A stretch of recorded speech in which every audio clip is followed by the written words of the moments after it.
Bonjour, je vous remercie d'être nombreux pour cette conférence de Paul Ariès qui est intitulée « Décroissance, bien vivre et gratuité. Quelle conception du territoire pour d'autres solutions énergétiques ?» Donc à l'invitation de l'association Stop Nucléaire 56 Trawallah, vous avez le logo là, derrière. Juste une très courte intervention pour expliquer un peu pourquoi nous avons invité Paul Ariès. Depuis ses débuts, le mouvement anti-nucléaire s'est toujours positionné face à un nucléaire qui était présenté comme une source d'énergie inépuisable, abondante, bon marché. C'est toujours positionné pour la sobriété, les économies d'énergie, le respect de l'environnement. Ça fait partie des fondamentaux du mouvement anti-nucléaire. Et très rapidement, le mot décroissance a commencé à circuler. Il n'y avait pas encore d'objecteurs de croissance, il n'y avait pas encore de mouvement décroissant totalement organisé, mais très rapidement, dès les années 80, déjà on commence à envoyer le mot décroissance en expliquant que les ressources sont limitées, qu'on ne peut pas, même si on avait une source d'énergie inépuisable, on ne peut pas surconsommer sous prétexte qu'on dispose de cette source, et que donc la décroissance, par rapport déjà aux années 80, eh bien c'est quelque chose qui s'imposait. Par rapport à ça, très rapidement aussi, on a exprimé le fait qu'il y a des besoins fondamentaux, l'eau, l'air, l'alimentation, l'énergie, ce qu'on appelle des biens communs, et que sur ces biens communs, il y a des droits universels. Ce sont des besoins fondamentaux.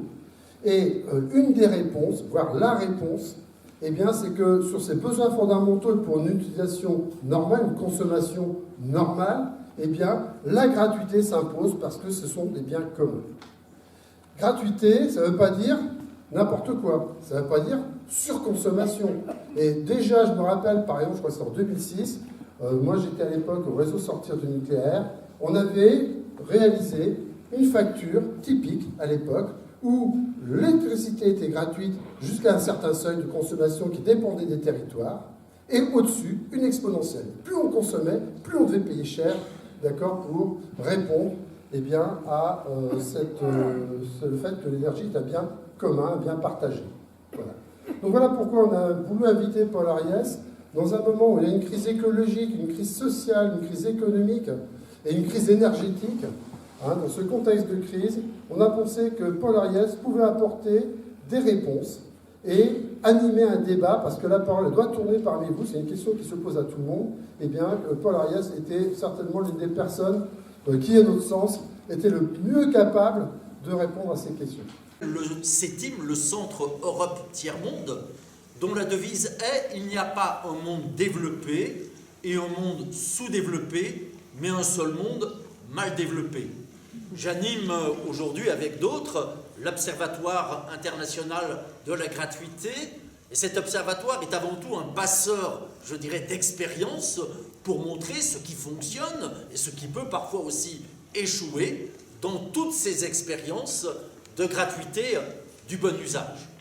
Alors les objecteurs de croissance, les antiproductivistes, les écologistes, peu importe le vocabulaire, ne sont ni des durs à jouir, ni des professeurs foldingues qui se complairaient dans l'annonce de la fin imminente du monde.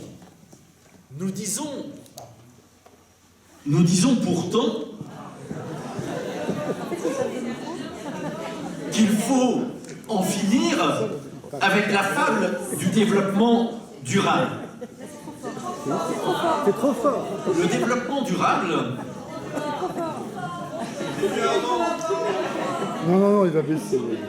Le développement durable, là je chuchote, Le développement durable, c'est au mieux comment polluer un peu moins pour pouvoir polluer plus longtemps. Le capitalisme était, il y a encore 20 ans, climato-sceptique, voire négationniste. Il était un peu honteux. Oui, c'est vrai, on a bousillé la planète, mais promis, juré, on ne le fera plus.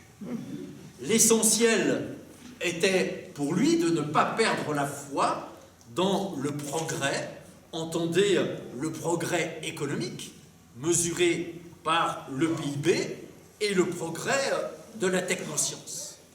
Mais beaucoup de ketchup a coulé depuis dans nos têtes. Et beaucoup d'innovations technologiques se sont produites et les capitalistes ont relevé la tête. Les vrais écolos, ce seraient eux. Il n'y aurait pas plus écolo que Davos, pas plus écolo que le MEDEF, pas plus écolo que la voiture électrique et que le nucléaire. Ils parlent aujourd'hui beaucoup moins de développement durable, mais beaucoup plus de croissance propre. Leur nouvelle profession de foi, car il s'agit bien d'une nouvelle religion avec ses grands prêtres, les économistes, les publicitaires, avec ses dogmes, le culte de la croissance et du progrès, avec ses pénitences comme la taxe carbone, avec également ses actions de grâce comme la compensation carbone. Je disais donc que cette profession de foi de ces nouveaux convertis tient dans une formule: un peu de croissance pollue, mais beaucoup de croissance dépollue. On peut en rire, mais alors il faut en rire de façon jaune, car cette fable inverse la charge de la culpabilité. Salaud de pauvres, qui osez manifester pour vos retraites, alors que vous polluez la planète avec vos vieilles bagnoles, avec vos maisons mal isolées, avec votre amour de la viande rouge. Vivent les riches, avec leur mode de vie high-tech, avec leur voiture électrique, avec la 4G, la 5G, etc. Et vivent les grandes firmes qui sauveront la planète. On le sent, quelque chose a changé qui fait croire à certains que le fond de verre serait devenu subitement beaucoup plus vert. La transition écolo serait en marche, oui, mais vers quoi? Il ne suffit pas de dire que nous allons dans le mur. Il faut savoir pourquoi et savoir que faire. Et là, il y a deux camps. Il y a ceux qui pensent qu'il serait possible de sauter par-dessus le mur, car nous n'aurions pas encore été assez loin dans la même logique. Et leur programme est tout simple. Il s'agit de soumettre la nature aux lois de l'économie. Je dis bien soumettre la nature aux lois de l'économie. Et ce camp est celui des adeptes de ce qu'on nomme le capitalisme vert. Et le capitalisme vert, c'est beaucoup plus que le greenwashing, c'est-à-dire ce verdissement de l'image des entreprises. L'autre camp auquel j'appartiens, c'est celui de celles et de ceux qui refusent de sauter par-dessus le mur et qui proposent non pas de revenir en arrière, mais de multiplier les pas de côté. Et pour nous, l'objectif, c'est pas de soumettre la nature à l'économie, mais de soumettre l'économie aux lois du vivant. Ce second camp ne reproche pas au premier de ne pas aller assez vite, ou de ne pas aller assez loin, mais de ne pas marcher dans la bonne direction. Il y a donc leur écologie et la nôtre. On peut parfois trouver des compromis, mais franchement, c'est rare, c'est même très rare. J'aimerais présenter rapidement ces deux scénarios. Deux scénarios qui ne font pas la même lecture de la crise, deux scénarios qui ne proposent donc pas les mêmes solutions. Et je partagerai pour cela avec vous à la fois une bonne et une mauvaise nouvelle. Mais j'insisterai surtout sur la bonne nouvelle. La mauvaise nouvelle, vous la connaissez, nous sommes aujourd'hui face à ce qu'on nomme une crise systémique. Une crise économique, financière, sociale, écologique, politique, anthropologique, et on peut même ajouter une crise sanitaire et militaire. Je donnerai simplement deux chiffres. Le premier illustre l'ampleur de la crise sociale. 20% des humains s'approprient aujourd'hui plus de 80% des ressources naturelles. Imaginez que vous invitiez à votre table 4 amis, vous avez un gâteau, vous faites 5 parts. Et vous tout seul, vous mangez les 4 premières parts. Et vous laissez la dernière part aux 4 autres. Voilà aujourd'hui la situation planétaire. Alors c'est pas joli par rapport à nos grandes valeurs comme l'égalité, mais ça ne serait pas forcément si grave si on pouvait croire encore dans l'espoir d'une croissance infinie du gâteau. Et c'est là où on tombe sur le deuxième chiffre, le deuxième constat. Si 8 milliards d'humains partageaient notre mode de vie, une planète Terre ne suffirait pas. Il en faudrait 3, un peu plus de 3, si on partageait le mode de vie d'un Français, et plus de 6 si on adoptait le mode de vie d'un Nord-Américain.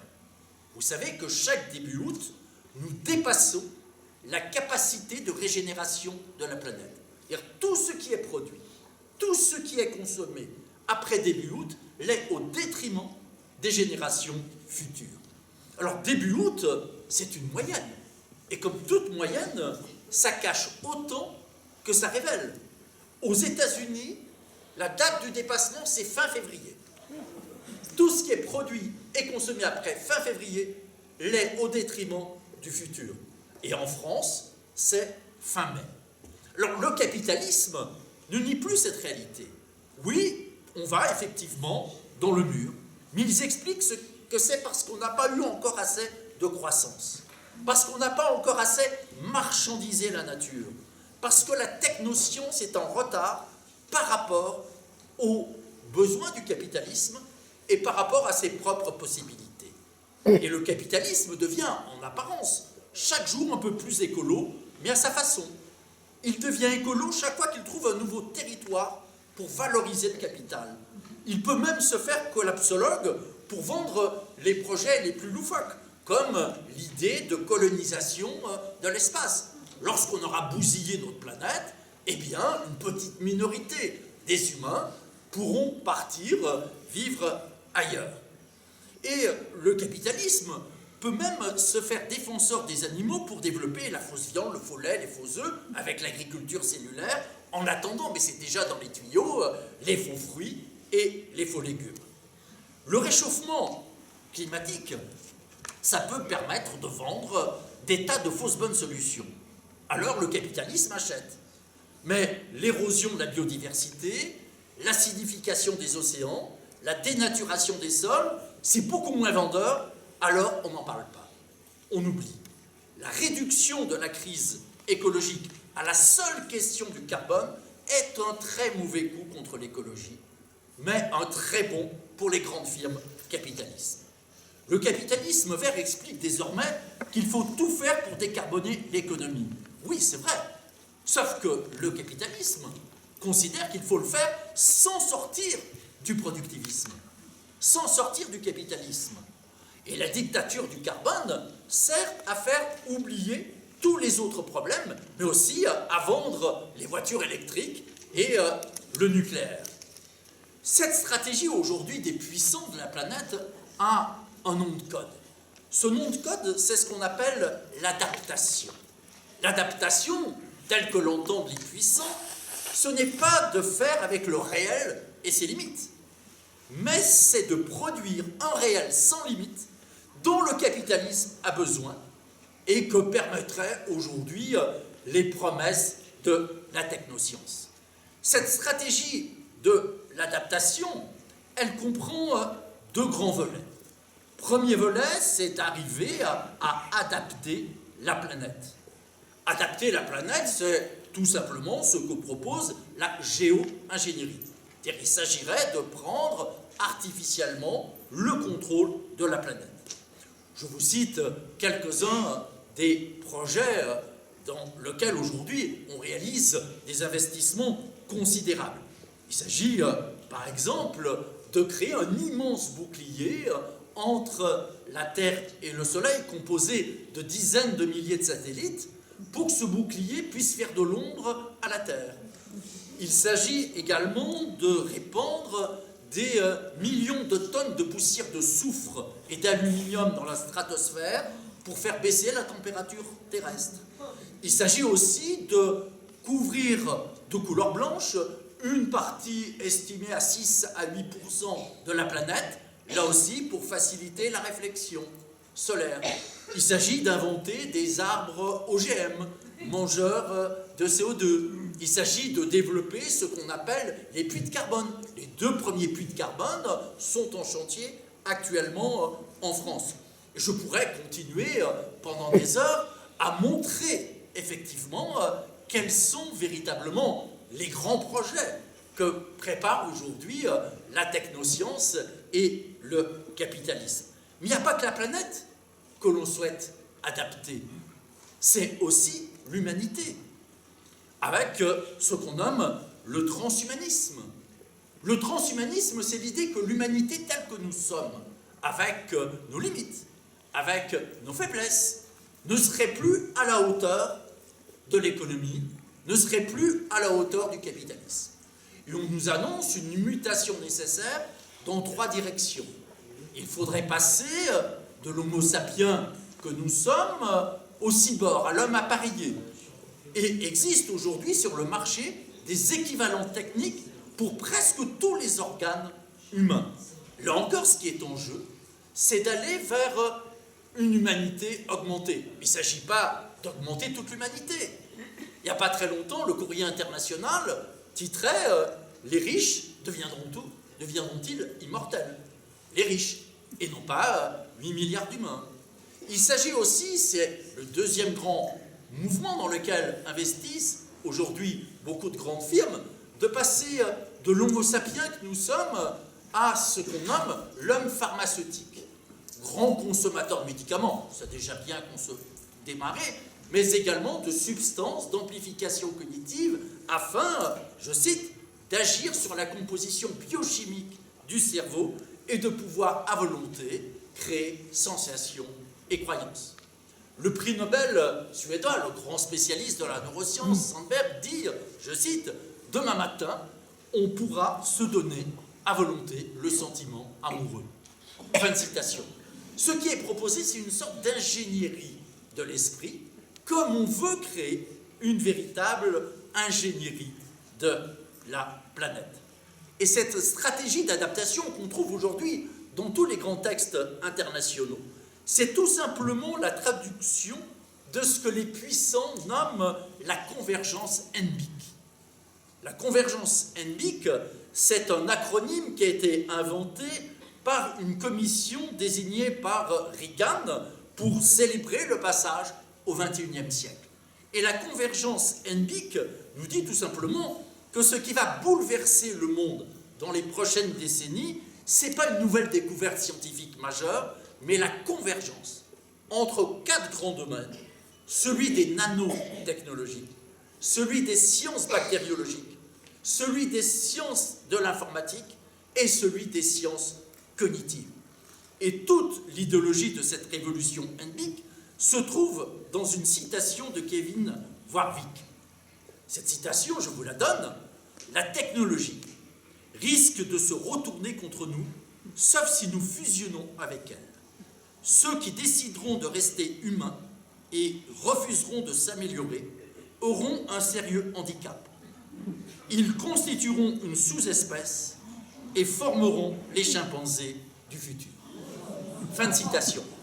Mais ce type de pensée, aujourd'hui, est non seulement très légitime, mais tend à devenir dominant au sein des grands cénacles internationaux. Cette convergence NBIC commence à avoir sa traduction dans tous les domaines.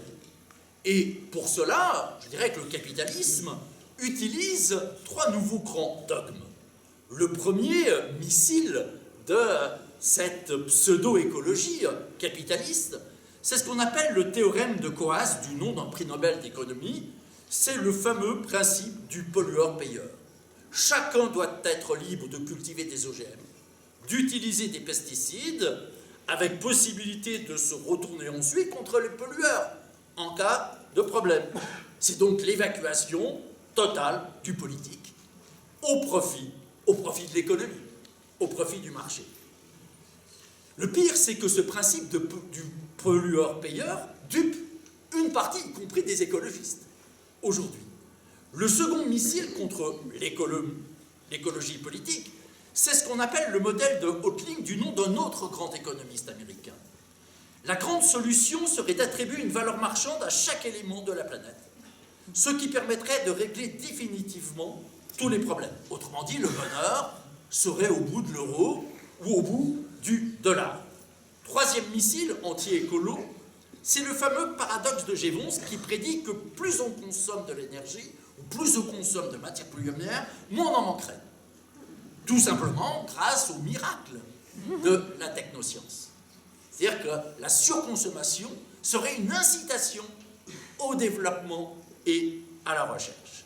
Et cette foi béate, dans le progrès technique, je dirais, frappe autant à gauche qu'à droite de l'échiquier politique. Et ce passage de la théorie à la pratique a nécessité de bricoler quelques slogans. Et pour ça, le combat s'est fait d'abord sur le plan sémantique. On parle aujourd'hui de croissance verte, on parle de croissance propre, on parle d'agriculture intelligente.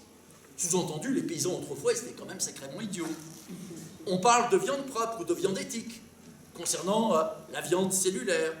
On parle même de bioéconomie, depuis le coup de génie du Forum de Davos en 2018.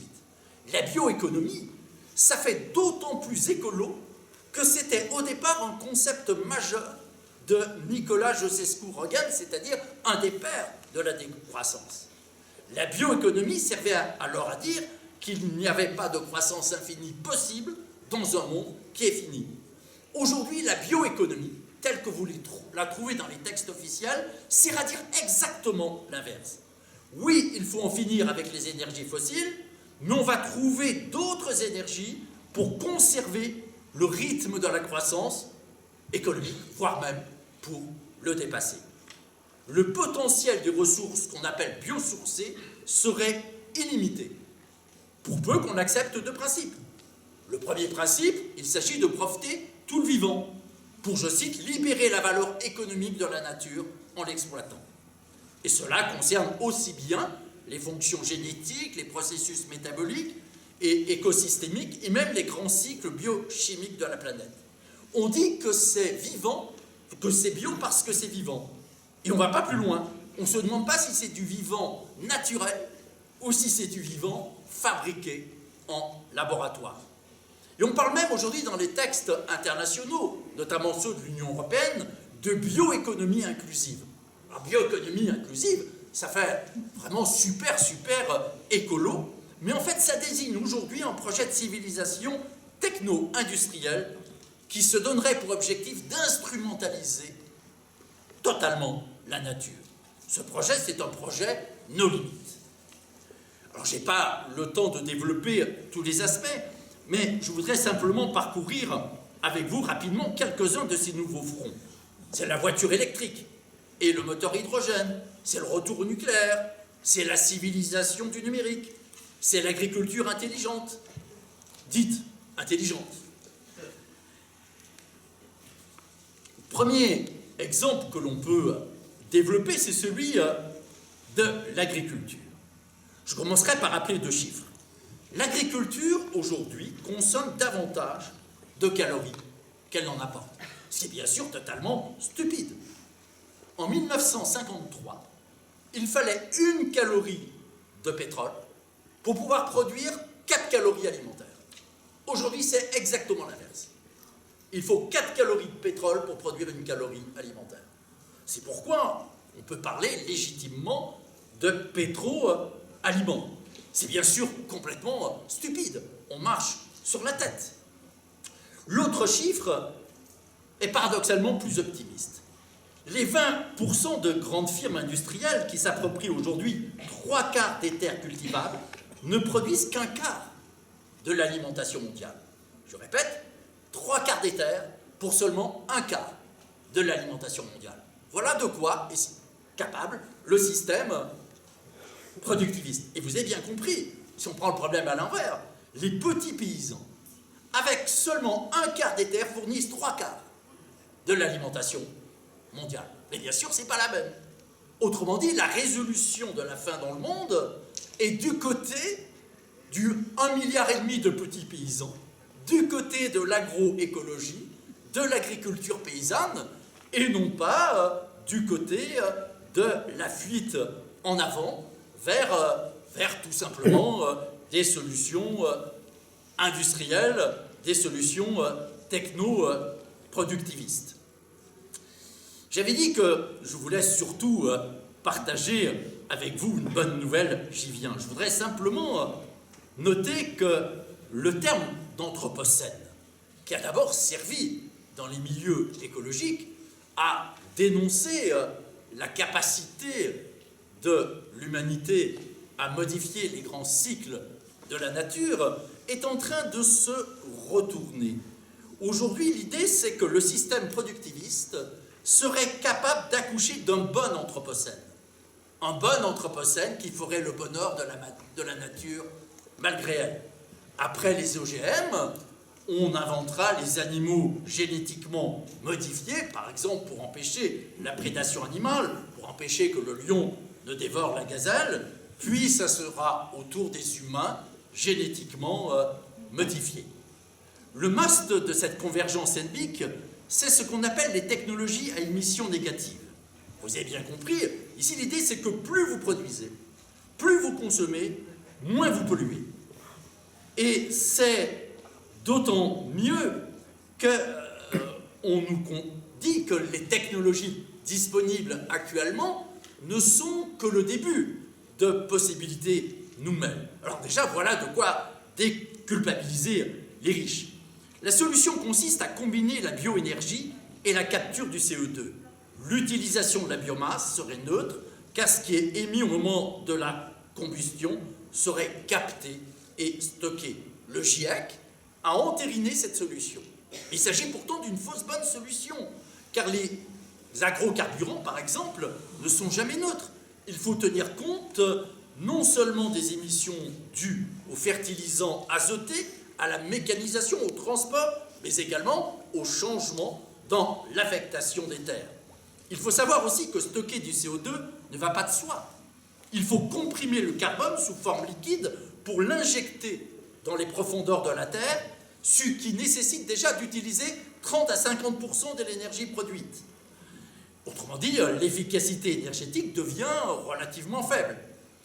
Et l'autre grand problème, c'est que le CO2 enterré reste très capricieux. Il passe dans les nappes aquifères profondes et dans les failles géologiques. La conséquence est déjà bien connue de nos amis nord-américains. On a de l'eau gazeuse dans les mares, à proximité des installations. Sans même parler de la prolifération des micro-algues et du danger potentiel, puisque le gaz carbonique est toxique à partir d'une concentration de 7% dans l'atmosphère. Alors cette réalité a longtemps été niée, mais comme aujourd'hui on dispose de nouvelles technologies, on veut bien admettre officiellement qu'il y a un problème. On nous dit c'est pas grave, puisqu'aujourd'hui l'Union européenne mise sur le moteur à hydrogène. Et le moteur à hydrogène, c'est le nouveau Graal énergétique. Imaginez une ressource décarbonée et inépuisable.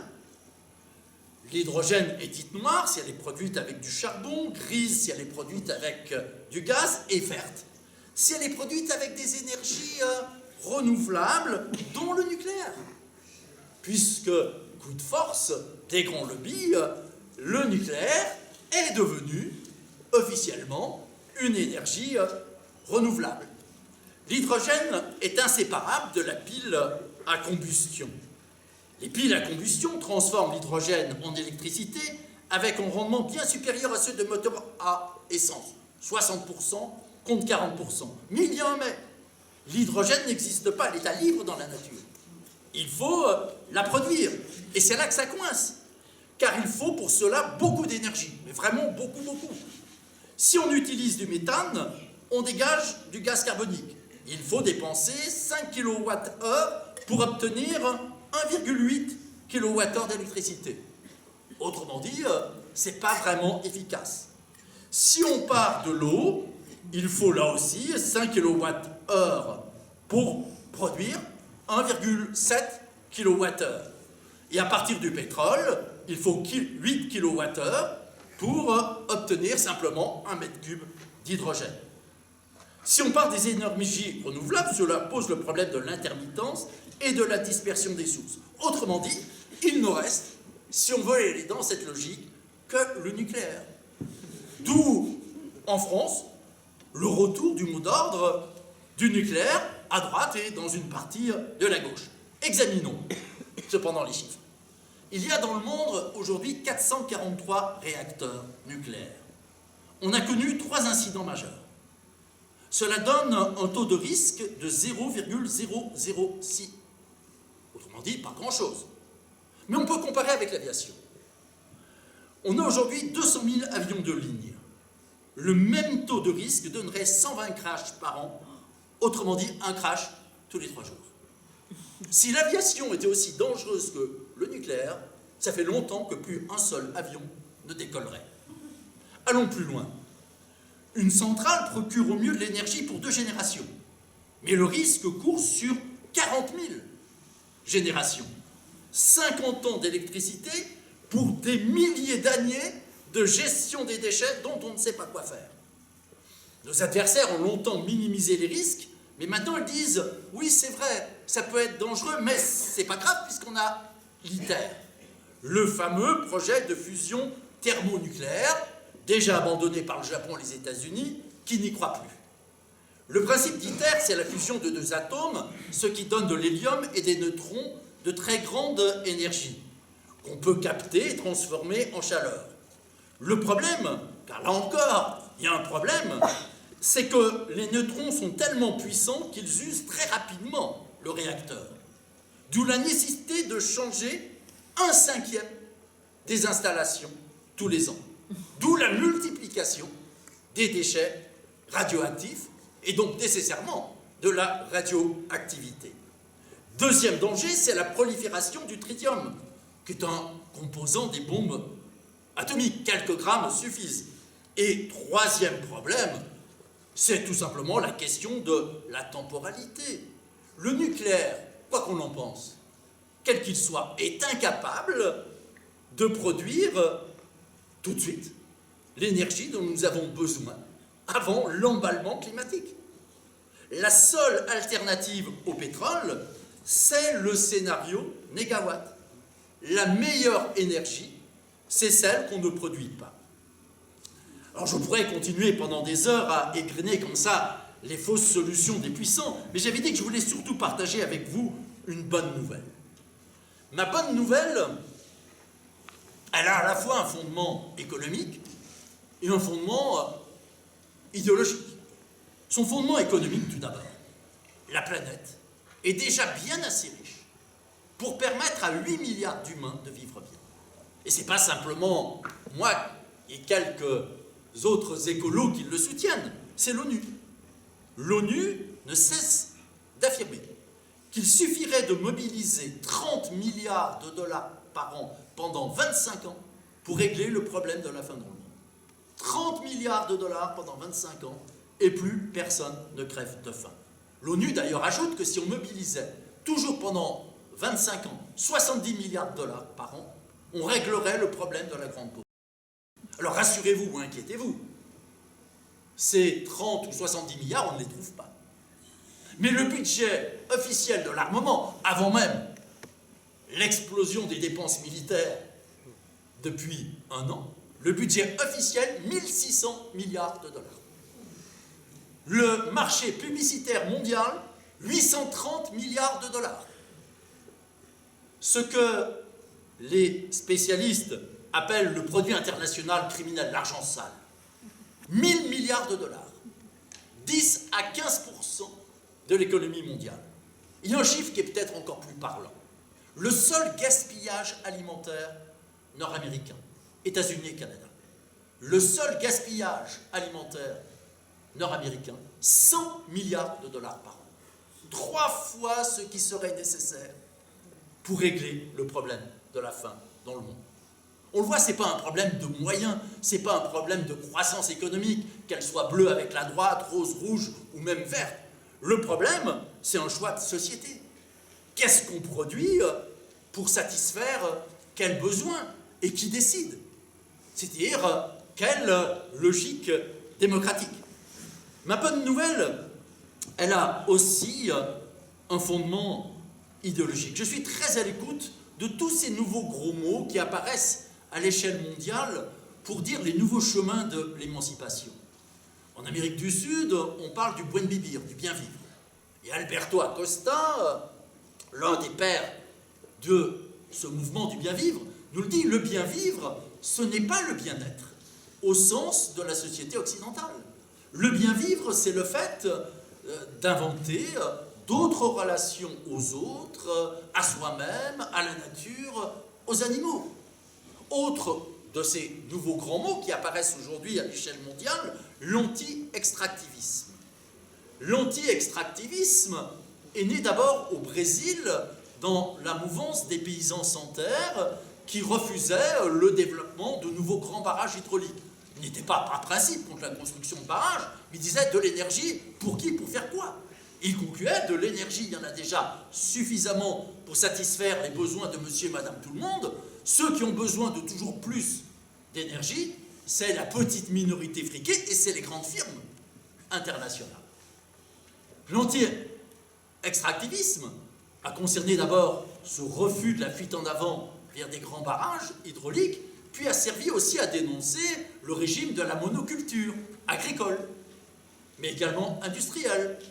Et l'anti-extractivisme s'est développé aussi chez nous sous le nom du refus des grands projets inutiles imposés.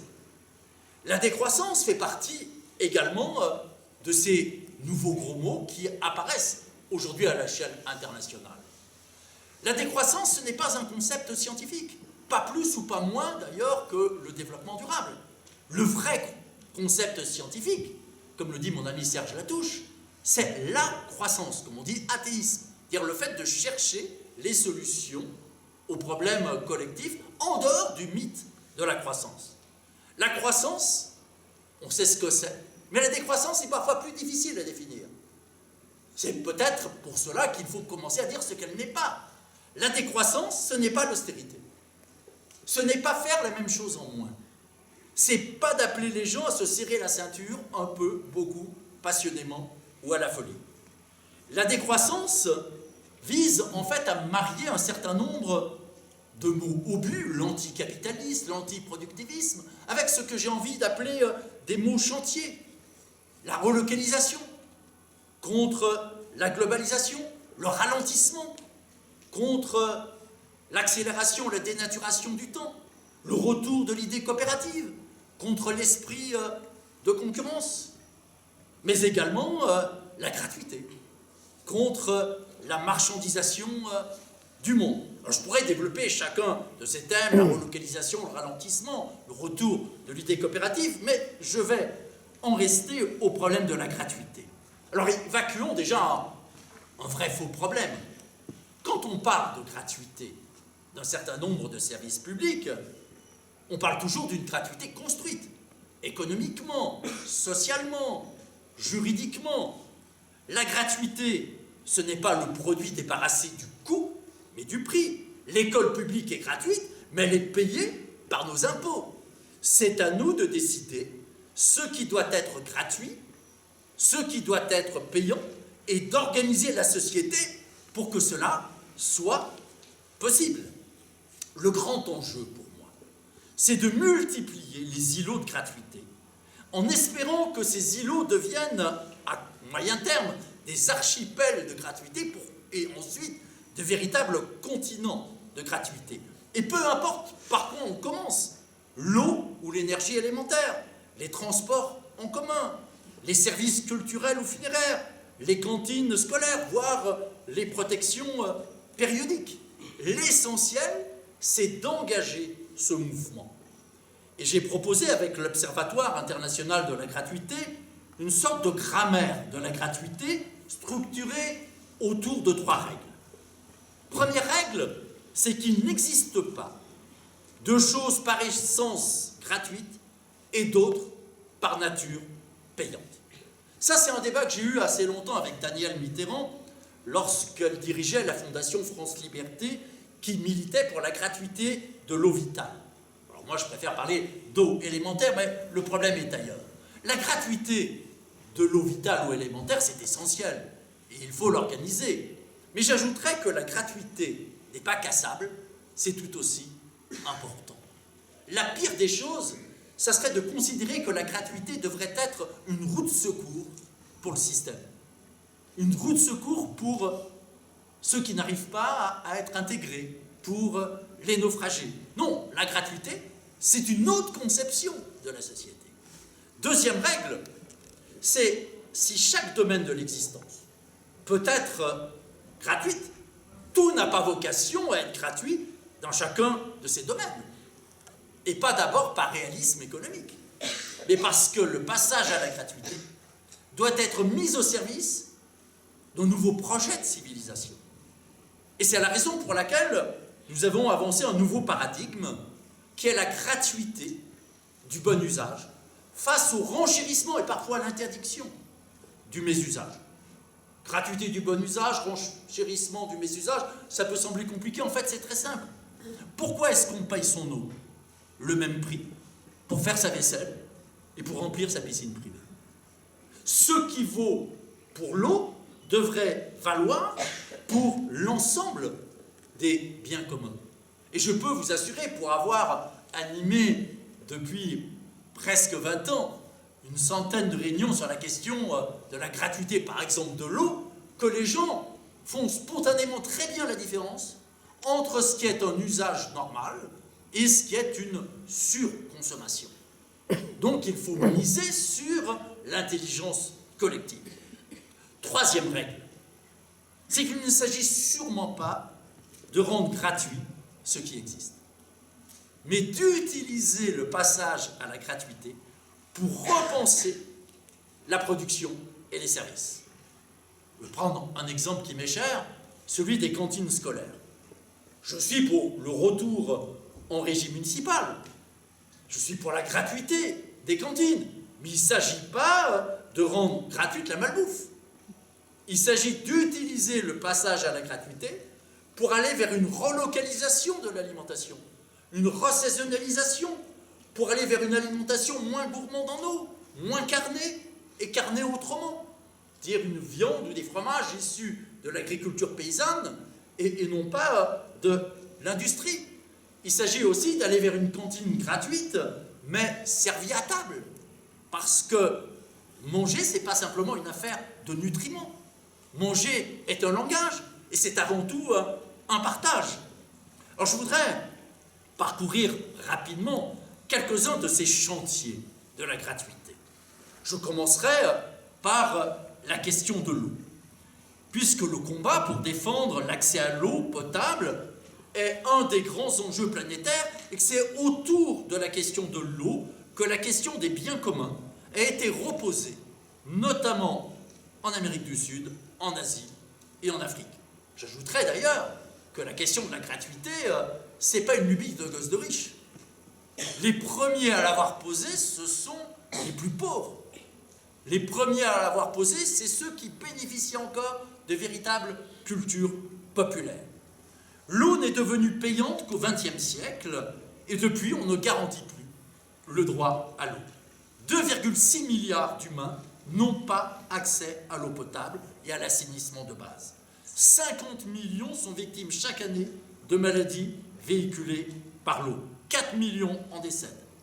Un humain sur 4 souffre du manque d'eau et la quantité d'eau potable par habitant doit encore baisser d'un tiers en 20 ans et de 50% en 40 ans, selon l'Organisation mondiale de la santé. Le problème, ce n'est pas une question de pénurie, puisque la biosphère est constituée de 90% d'eau, mais c'est une question d'usage, c'est-à-dire de choix collectif. C'est bien parce que l'eau potable devient toujours plus rare qu'il faut la rendre gratuite pour en changer les usages. Et l'Observatoire de la gratuité milite pour une eau libre, une eau potable et gratuite.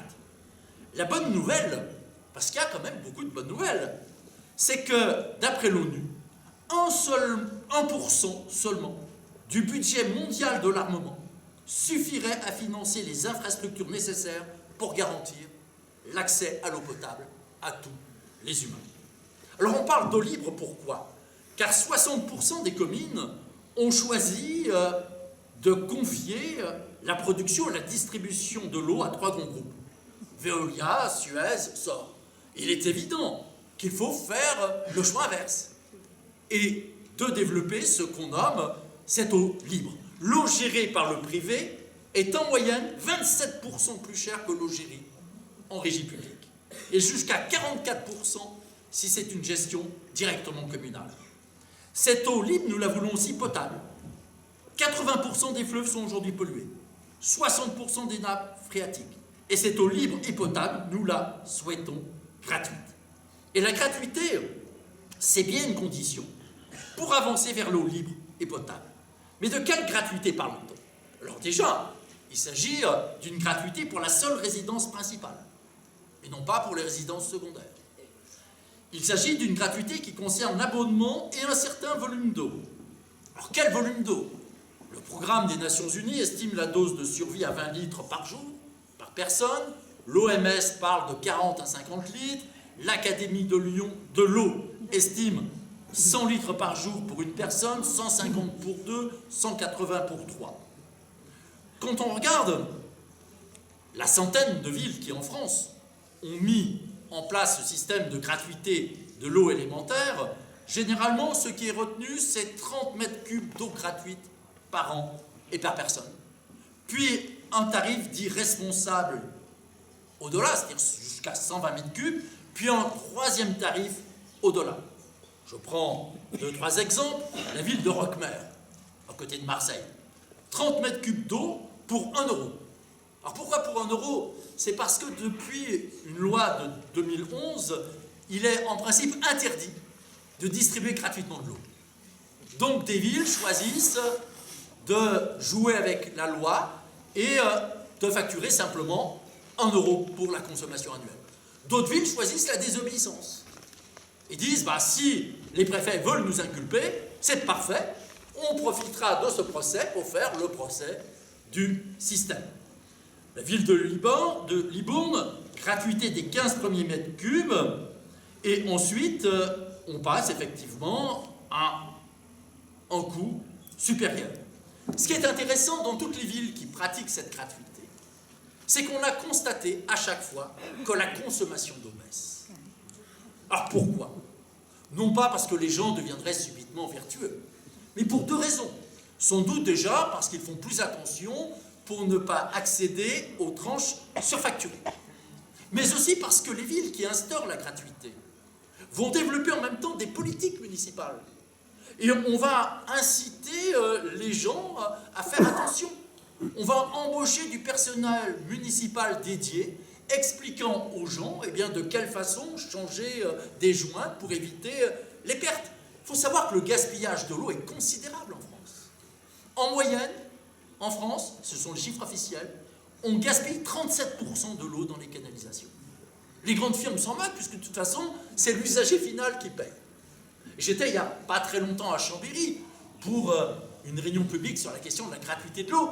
Et les militants locaux me disaient qu'à Chambéry, c'était plus de 50% de l'eau qui est gaspillée dans les réseaux.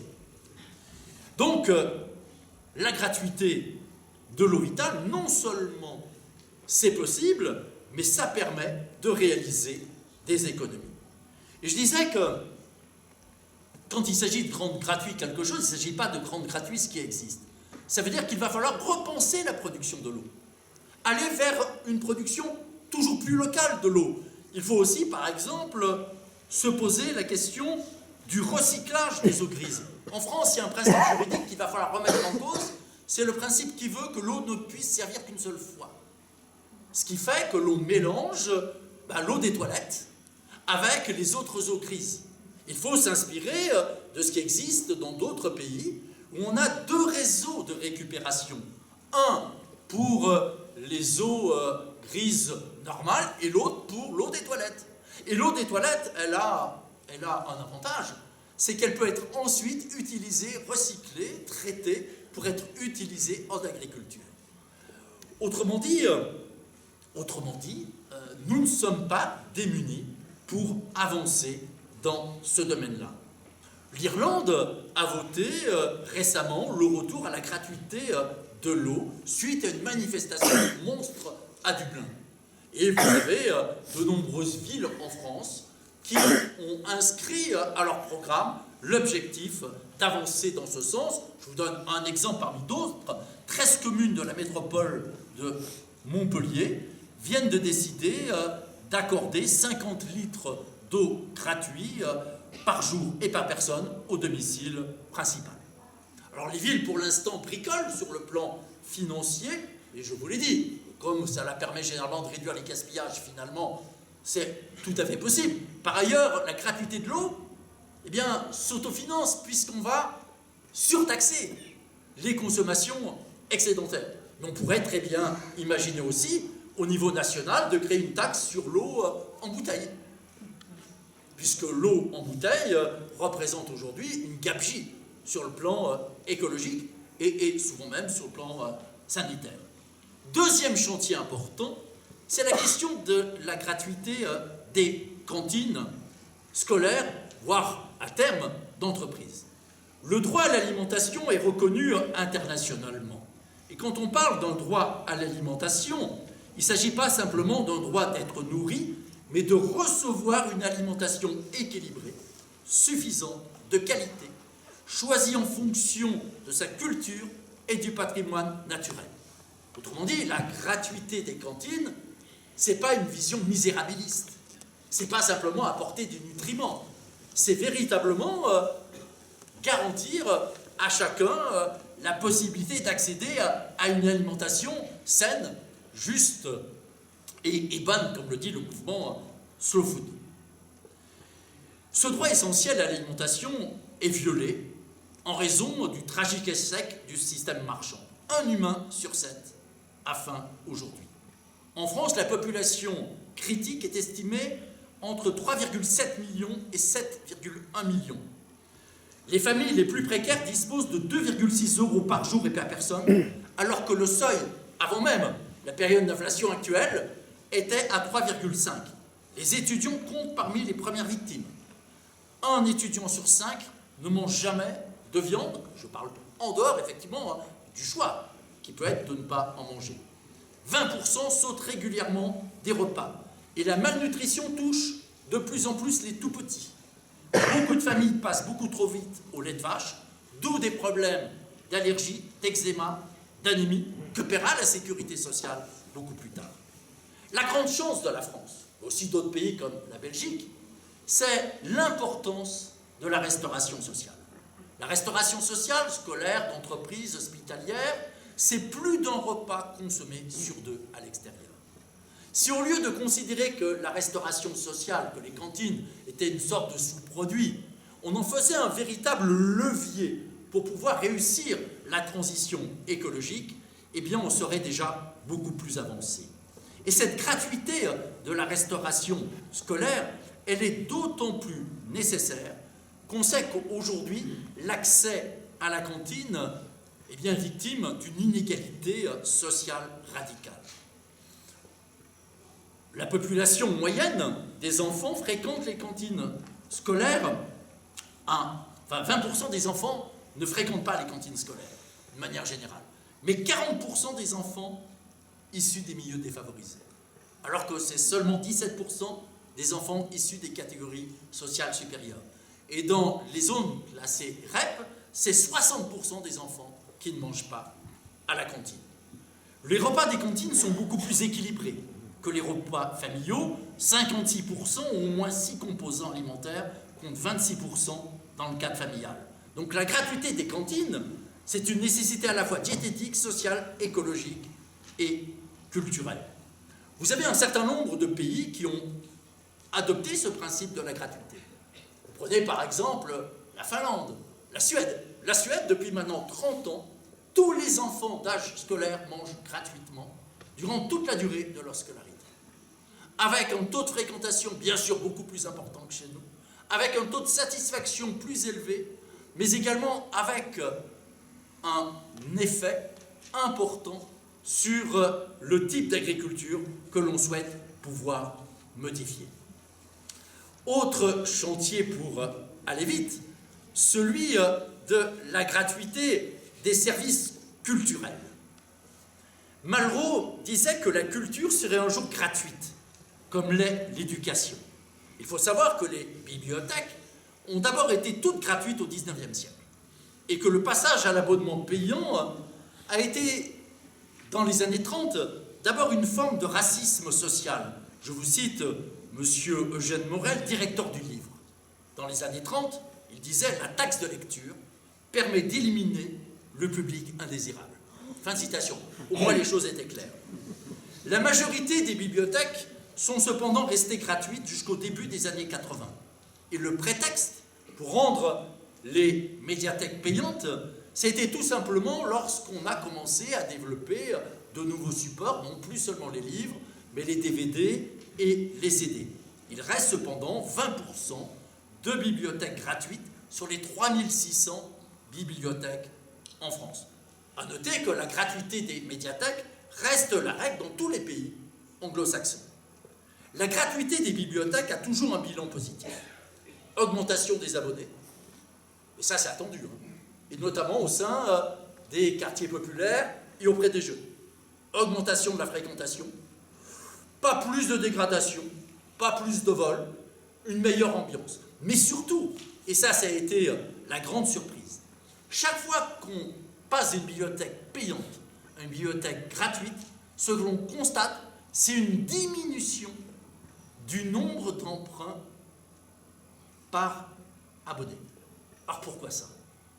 Parce que lorsque vous êtes, ce qui est par exemple mon cas, dans une ville où la médiathèque est payante, vous êtes un bon petit consommateur. Si j'ai droit à emprunter 10 bouquins et 10 CD, je prends le maximum, quitte à ne pas tout visionner et à ne pas tout lire. Mais si la médiathèque devient gratuite, je deviens davantage un usager maître de ses usages.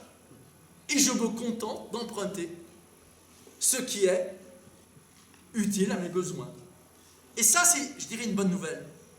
On passe très vite de cette logique de la consommation, celle de toujours plus, celle de l'illimitisme, à une autre logique, qui est celle de la responsabilité. Et de la même façon qu'on a vu que la gratuité de l'eau permettait de faire baisser les consommations, la gratuité des médiathèques permet aussi, paradoxalement, de faire baisser le nombre d'ouvrages empruntés. Alors comment financer la gratuité des bibliothèques municipales? Ce qu'il faut savoir, c'est que les recettes, l'abonnement, ne couvrent en moyenne que 5% des ressources des bibliothèques municipales, et que les coûts de gestion des abonnements sont égaux à 60% des sommes payées. Autrement dit, on paye pour pouvoir vérifier que vous avez payé. Mais il n'y a pas effectivement de richesse économique véritable. Par ailleurs, compte tenu du nombre de personnes qui fréquentent les bibliothèques, le coût d'un prêt gratuit est de 5 €, alors que le coût d'un prêt payant pour les médiathèques est de 6 €. Le coût de fonctionnement par habitant, inscrit ou pas, n'augmente par an que de 1,30 centimes lorsque la médiathèque devient gratuite. Alors cette gratuité, elle peut concerner en France aussi bien les livres, les CD, les DVD, mais aussi les jeux vidéo, les objets d'art, lorsque existe une artothèque. On connaît depuis longtemps la gratuité des spectacles vivants, notamment dans le domaine des arts de la rue. Et y compris dans le livre manifeste de l'Observatoire, j'ai dit une grosse bêtise. J'ai dit qu'il était difficile d'imaginer la gratuité pour certaines formes de spectacles vivants, comme les théâtres. Gratuité des musées, pas de problème. Gratuité des théâtres, on ne voyait pas trop comment c'était possible. Et après une émission sur France Culture, j'ai été contacté par le directeur du théâtre d'Aix-en-Provence. Eh bien, qui m'a dit tout simplement que sur Aix-en-Provence, le théâtre était gratuit depuis bientôt 20 ans et que ça fonctionne. Ce qui fait que nous avons organisé une réunion avec presque tous les directeurs de théâtre sur Aix pour essayer de réfléchir à cette situation. Alors, je cite le directeur du théâtre d'Aix qui nous dit, lorsqu'il va chercher les acteurs à la gare TGV d'Aix-en-Provence, qui leur dit chez nous c'est gratuit, ils font la tête. Ils se disent mais qu'est-ce que ça va être? Et après le spectacle, ils demandent à revenir. Pourquoi? Parce qu'il y a une qualité de l'écoute qui est tout à fait différente. Et puis on a un public différent. On a un public effectivement beaucoup plus mixé, notamment avec beaucoup plus de jeunes, beaucoup plus de gens issus des milieux populaires. Et la ville a même poussé plus loin. Il n'y a pas que le théâtre qui est gratuit. On a une collation qui est offerte après le spectacle pour permettre aux spectateurs de discuter entre eux et avec les acteurs. Et ça fonctionne. Et ça fonctionne sans créer l'anarchie que l'on redoutait, c'est-à-dire que les gens rentreraient et sortiraient et empêcheraient les autres d'assister au spectacle. Je vais plus vite. Autre chantier de gratuité qui se développe actuellement, c'est la gratuité des services funéraires. Le capitalisme a évacué la mort, non seulement aujourd'hui. Nous n'avons plus le droit d'être malades. Nous n'avons plus le droit de vieillir à tel point que le mot vieux est devenu une insulte. Il y a encore une vingtaine d'années existait en France une association qui s'appelait Association des vieux et vieilles de France. Elle s'est débaptisée, hein. Elle est devenue une association de seniors, hein, comme on dit aujourd'hui. Moi, je suis convaincu qu'il faut remettre la mort au centre de la vie. Non pas pour être morbide, bien au contraire, mais parce que j'ai l'espoir que si nous avons conscience que nous sommes égaux devant la mort, il y a peut-être plus de chances que nous acceptions de l'être dans la vie. Et puis j'ai l'espoir aussi que si nous reconnaissons nos limites, c'était notre caractère mortel, notre caractère fini, nous accepterons plus facilement les limites et le caractère fini de la planète. La gratuité des services funéraires est donc à la fois un enjeu social, puisque les services funéraires coûtent de plus en plus cher, mais c'est aussi un service, un objectif, un projet écologique. Alors là encore, lorsque on adopte la gratuité des services funéraires, il ne s'agit pas de revenir aux anciens services pour les pauvres. C'est-à-dire que la gratuité des services funéraires, c'est une tombe comme une autre. Et j'ajouterais qu'il ne s'agit pas de rendre non plus gratuites les formes existantes, mais d'inventer d'autres formes. Par exemple, en inventant des rituels propres. On pourrait tout à fait imaginer que la République prenne en charge non simplement les coûts liés à la mort, comme elle prend en charge les coûts liés à la naissance, mais également un certain nombre de rituels, avec un officier d'état civil pour présider des cérémonies. 70% des Français le souhaitent. Lorsqu'un projet de loi a été déposé à l'Assemblée dans ce sens, la droite s'y est opposée en disant « ça va représenter un surcoût pour les villes, et en hiver, il faudra chauffer des salles ». Bon, en fait, il y avait des pressions de lobby, notamment religieux, qui voulaient maintenir leur monopole dans ce domaine-là. Et puis, je dirais, le passage à la gratuité des services funéraires, ça doit être aussi l'occasion de réfléchir aux formes que l'on peut offrir. Lorsque les cimetières sont devenus municipaux, au début du XXe siècle, ça a permis de légaliser l'incinération, qui auparavant était interdite, puisque les religions le condamnaient. Aujourd'hui, il y a deux formes légales en France, soit l'inhumation, soit l'incinération. Aucune de ces deux formes n'est bonne sur le plan écolo. Pour l'inhumation, on sait très bien qu'au moment où le corps se pourrit, un certain nombre de substances, des cadavérines, passent dans les sols et finissent toujours par polluer les sols et les nappes phréatiques. Et l'incinération, comme nous sommes composés principalement d'eau, suivant votre corpulence, il faut entre 250 et 420 litres de pétrole pour pouvoir vous incinérer.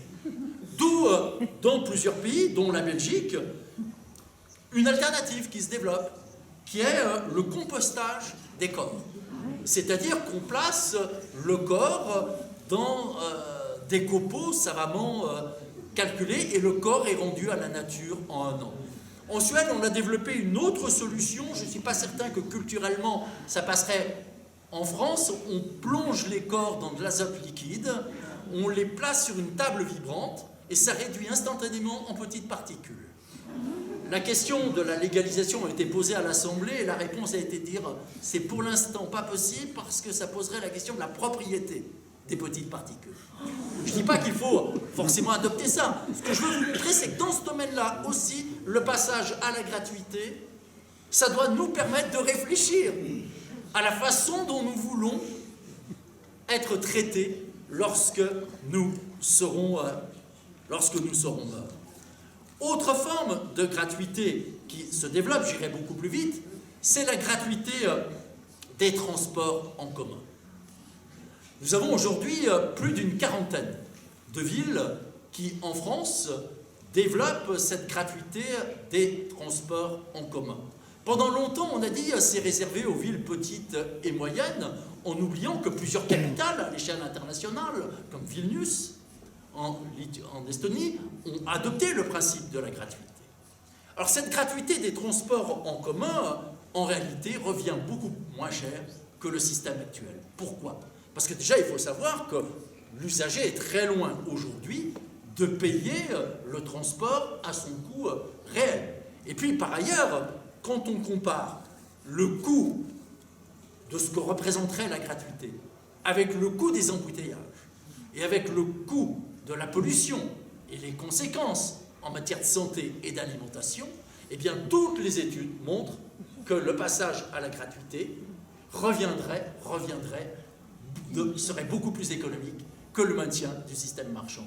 Mais là encore, lorsqu'on instaure la gratuité des transports en commun, il s'agit de repenser l'offre, en ayant à la fois une offre plus diversifiée, en repensant les services, mais également en développant des politiques, je dirais, différentes. Je vous donne un seul exemple, à Aubagne.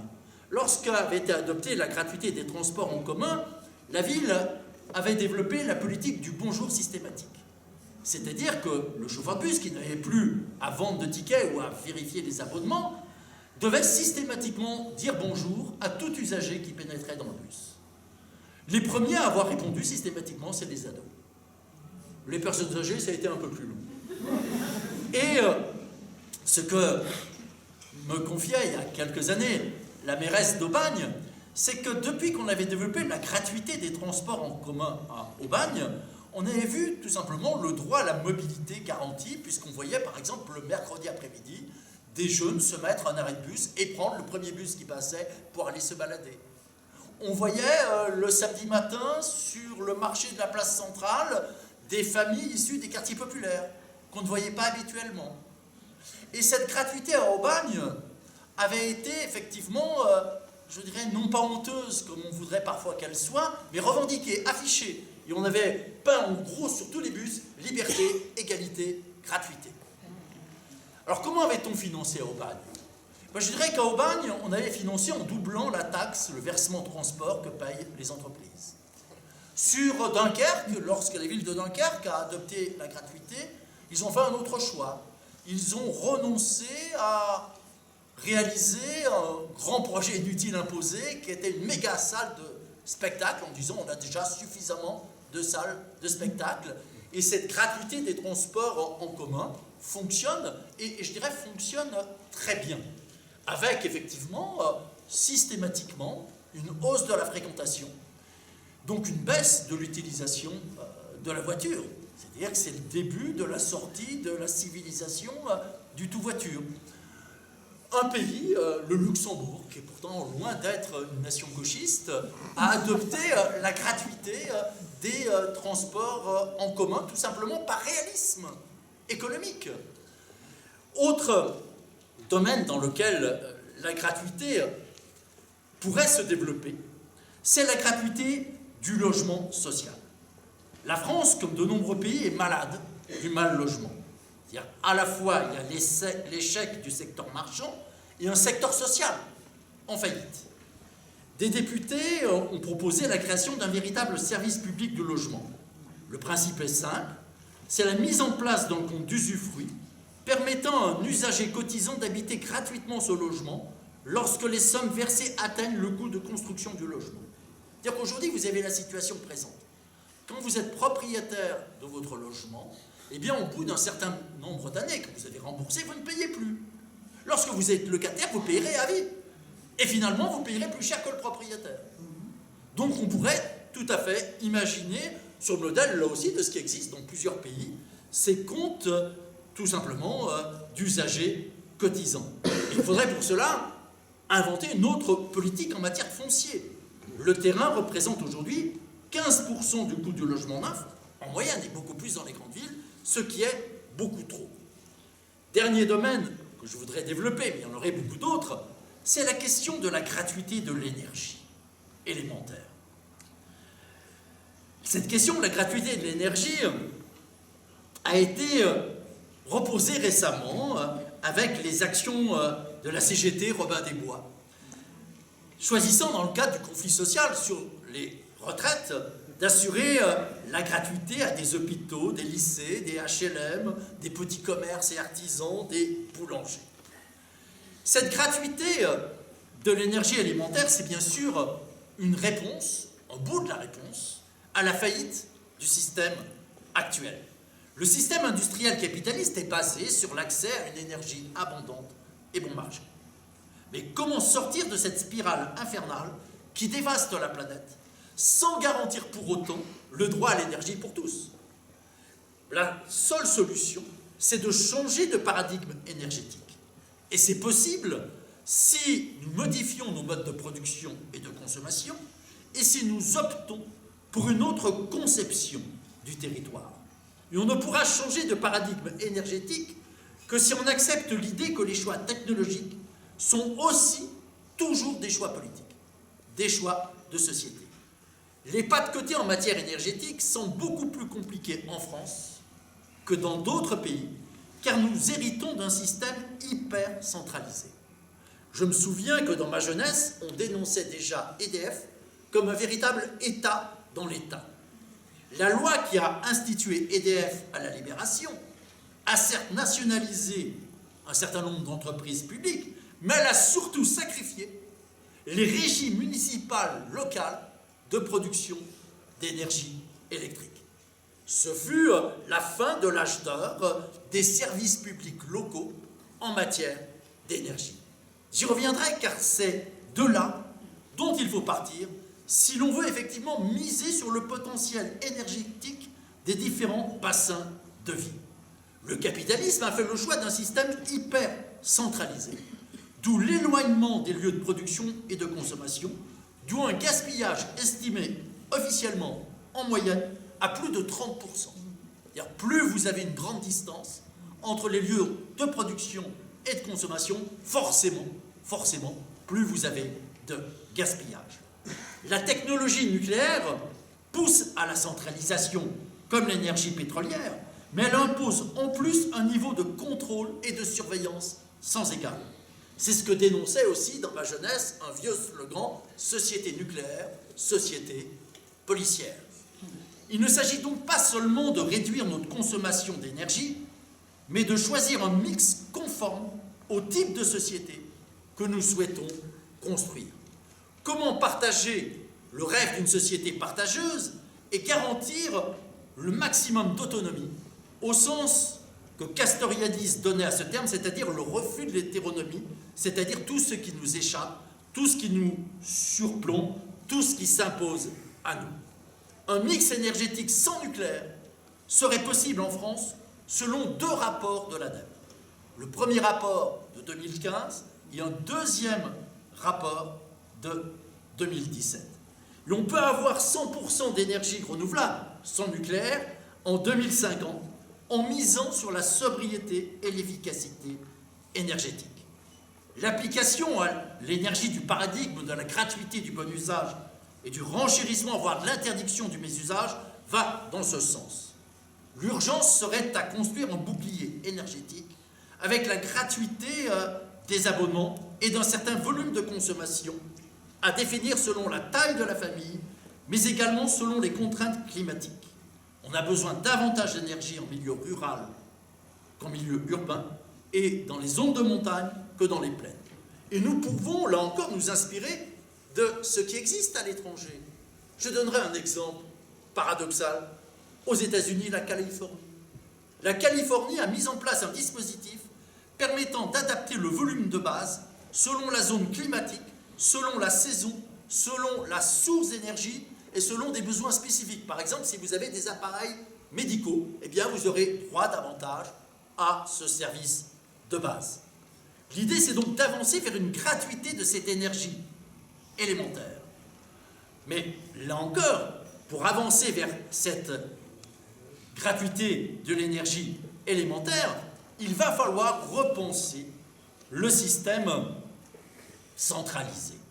Et je disais qu'il va falloir prendre appui sur 2 choses. Tout d'abord, il faut réveiller les régies municipales. Jusqu'au début des années 50, l'essentiel de la production de l'électricité en France était fait par des services publics locaux. il reste en France 170 régies municipales d'énergie, principalement dans l'Est de la France et dans les Alpes. Ces régies municipales d'énergie couvrent 5% du territoire, 5% des usagers, 5% de l'énergie. La Savoie est le département où ces régies sont le plus importantes, avec 27 régies. Mais on trouve aussi des villes comme Colmar, Dreux, Grenoble, Metz, Strasbourg, Monaco. Dans toutes les villes où on a encore ces régies municipales, on a une énergie qui est beaucoup moins chère. En moyenne 17% moins chère qu'avec les tarifs nationaux. Et puis ces régies municipales développent des techniques beaucoup plus douces. L'éolien, le solaire, des petits barrages hydrauliques, la biomasse, la géothermie, la valorisation énergétique des déchets, en fonction de la diversité des situations locales.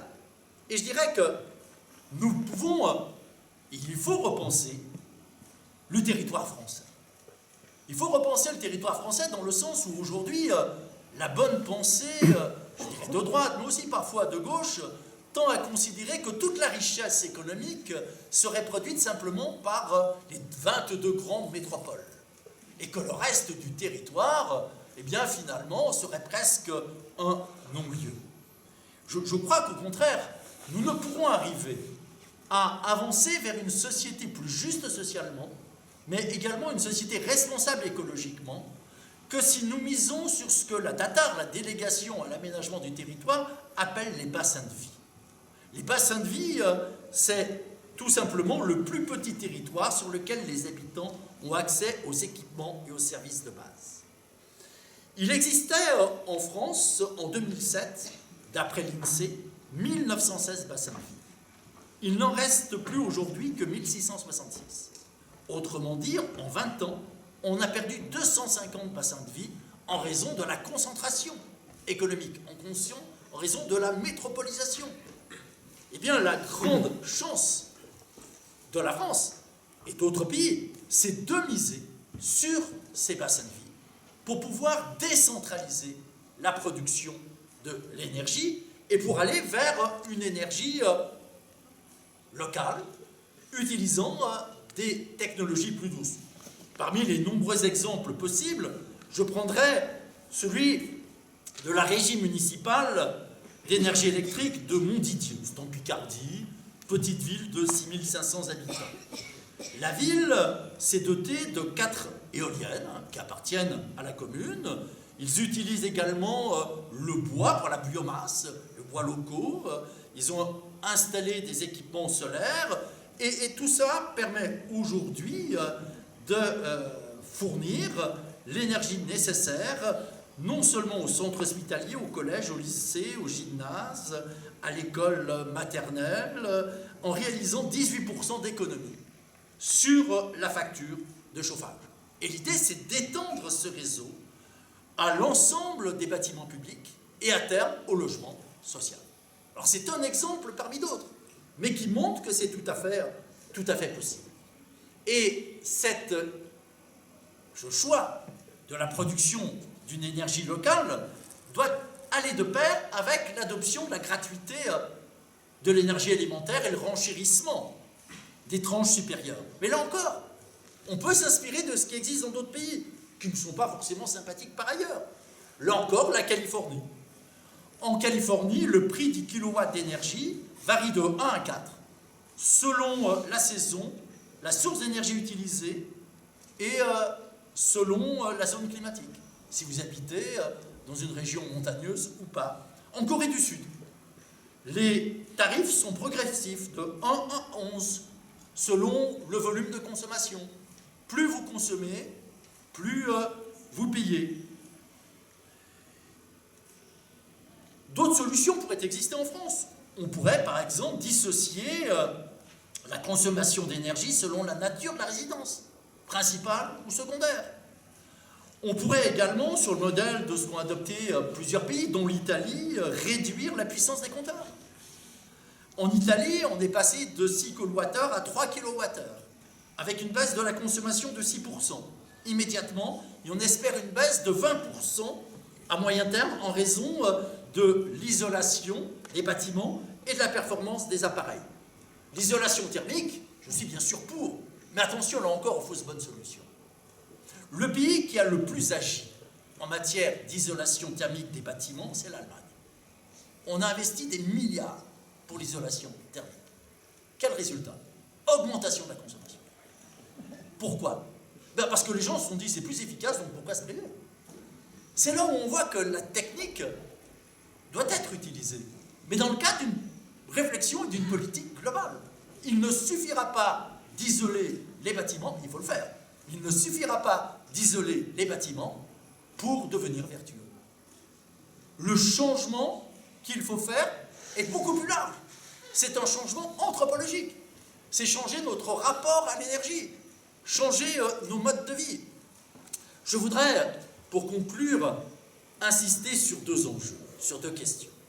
Alors, tout d'abord, la gratuité est-elle responsable du gaspillage? Peut-on être écolo et amoureux de la gratuité? J'ai montré que, concernant l'eau, concernant les médiathèques, le passage à la gratuité ne conduit pas à une surconsommation. On pourrait aussi rappeler que l'agriculture mondiale est marchande, mais que 36% de ce qui est produit est gaspillé. On pourrait donc montrer que la gratuité ne va pas nécessairement avec le gaspillage.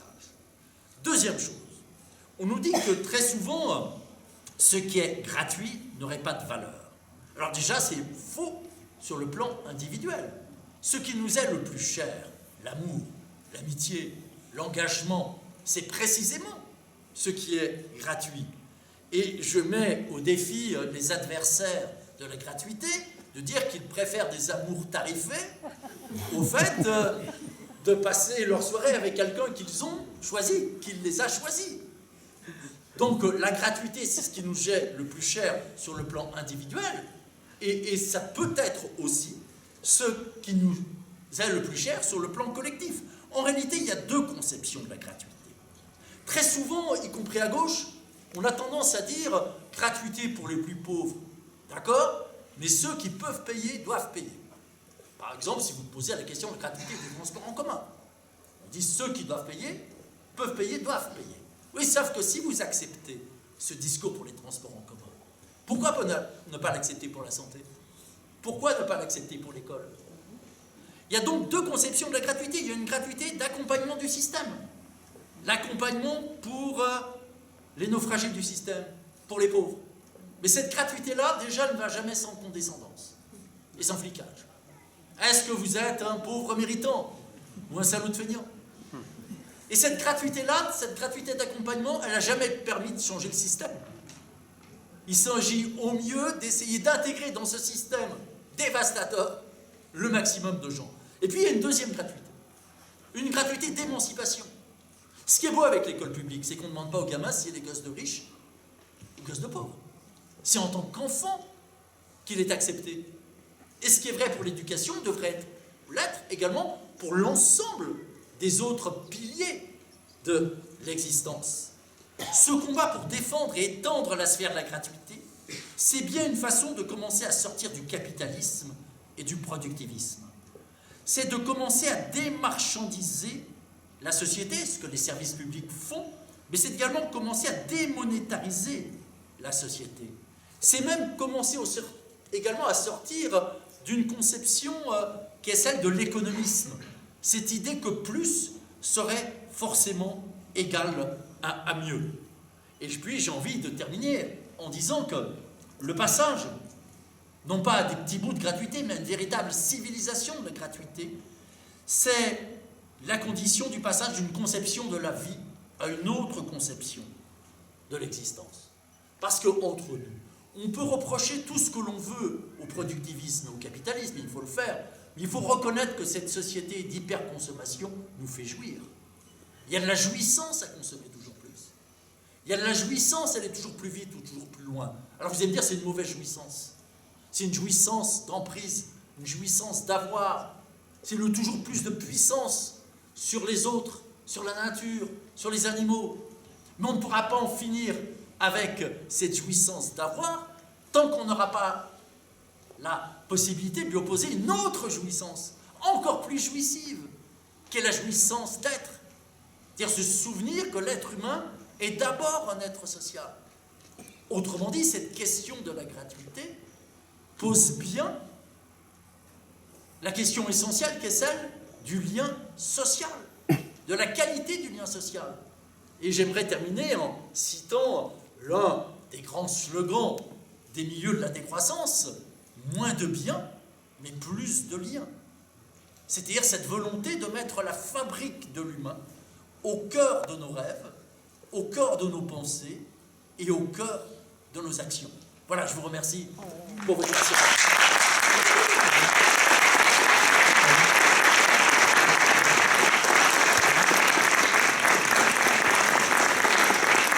Moi, j'ai déjà beaucoup parlé, donc je vous propose que le micro circule maintenant dans la salle pour des compléments, des informations et autres. Je voudrais acheter votre livre. Il vaut combien, s'il vous plaît? Je vais répondre.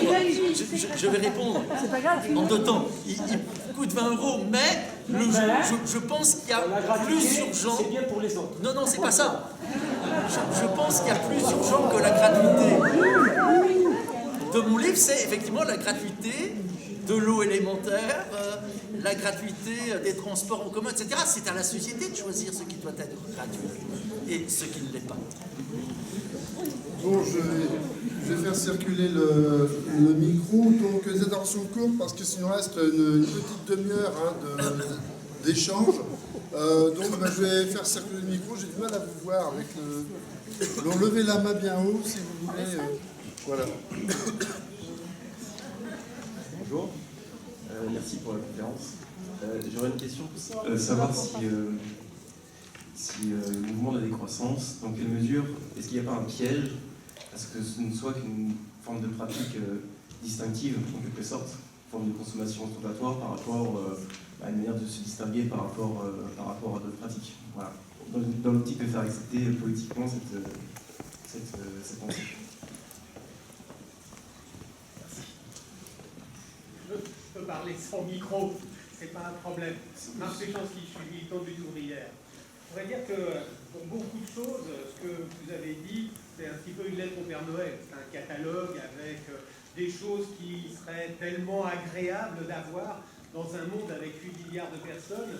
Mais aujourd'hui, faut reconnaître que ce monde, il est entièrement dirigé par une toute petite fraction de cette population qui possède les moyens de production et qui nous impose leur société.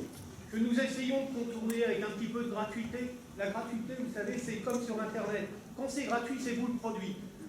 C'est évident et c'est vrai dans tout ce que vous avez dit, c'est-à-dire les villes qui aujourd'hui donnent la gratuité des transports, en réalité, ce n'est pas la gratuité des transports. Ils le font payer autrement et on le paye d'une autre façon. Donc, il n'y a pas de possibilité véritablement de contourner un système dans lequel nous ne choisissons rien. Nous sommes en permanence dans des obligations parce que nous dépendons d'une société dans laquelle les moyens de production, donc notre économie, donc notre vie, est entièrement dans des mains qui sont les mains des capitalistes. Ce que vous n'avez pas dit, c'est que cette loi du profit, il faut qu'on s'en débarrasse pour que tout ce que vous avez dit sur les choix que vous voulez avoir, sur l'énergie, sur les transports, sur l'éducation, sur la santé, pour que tous ces choix puissent être effectivement dans nos mains. Il faut qu'on se débarrasse du pouvoir des capitalistes et pour ça, il faut qu'on les exproprie. C'est-à-dire qu'on n'a pas de possibilité de raccourci en faisant un petit quelque chose d'un côté, un petit quelque chose ailleurs. Ils nous rattraperont et ils nous rattrapent en permanence. C'est ce que nous vivons aujourd'hui. Donc d'autres interventions, ou sinon Paul va pouvoir répondre. Alors prenez le micro quand même, parce que comme on enregistre, c'est bien d'avoir vos interventions, parce que c'est effectivement le débat, on l'enregistre aussi. Alors je vais déjà commencer par réagir au propos du camarade de lutte ouvrière. Que je sache, lutte ouvrière ne demande pas la suppression de la gratuité de l'école, ou ne demande pas l'abolition de la sécurité sociale. Ou alors ça serait effectivement une nouveauté. Alors, pourquoi considérer que les acquis des luttes sociales du passé ne justifieraient pas de continuer ce combat pour défendre et étendre la sphère de la gratuité contre la sphère de la marchandisation? Lorsque vous dites qu'il est nécessaire d'exproprier les propriétaires des moyens de production. Je suis d'accord avec vous. Cependant, l'expérience des pays dits du socialisme réellement existant nous a prouvé que socialiser les moyens de production ne suffit pas. Je dirais que l'Union soviétique a été non simplement une tragédie sur le plan social, humain, mais sur le plan écologique. Donc il faut à la fois refuser le capitalisme et le productivisme.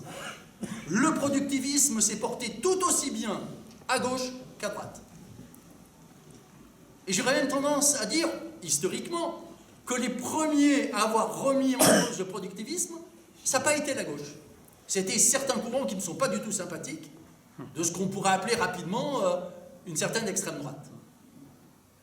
Donc, je crois que, y compris Lutte ouvrière ou d'autres organisations qui se donnent comme objectif, ce qui est bien aussi, de dépasser le capitalisme, devraient se reconnaître dans des combats, par exemple, pour la promotion de ce qu'on appelle la sécurité sociale de l'alimentation.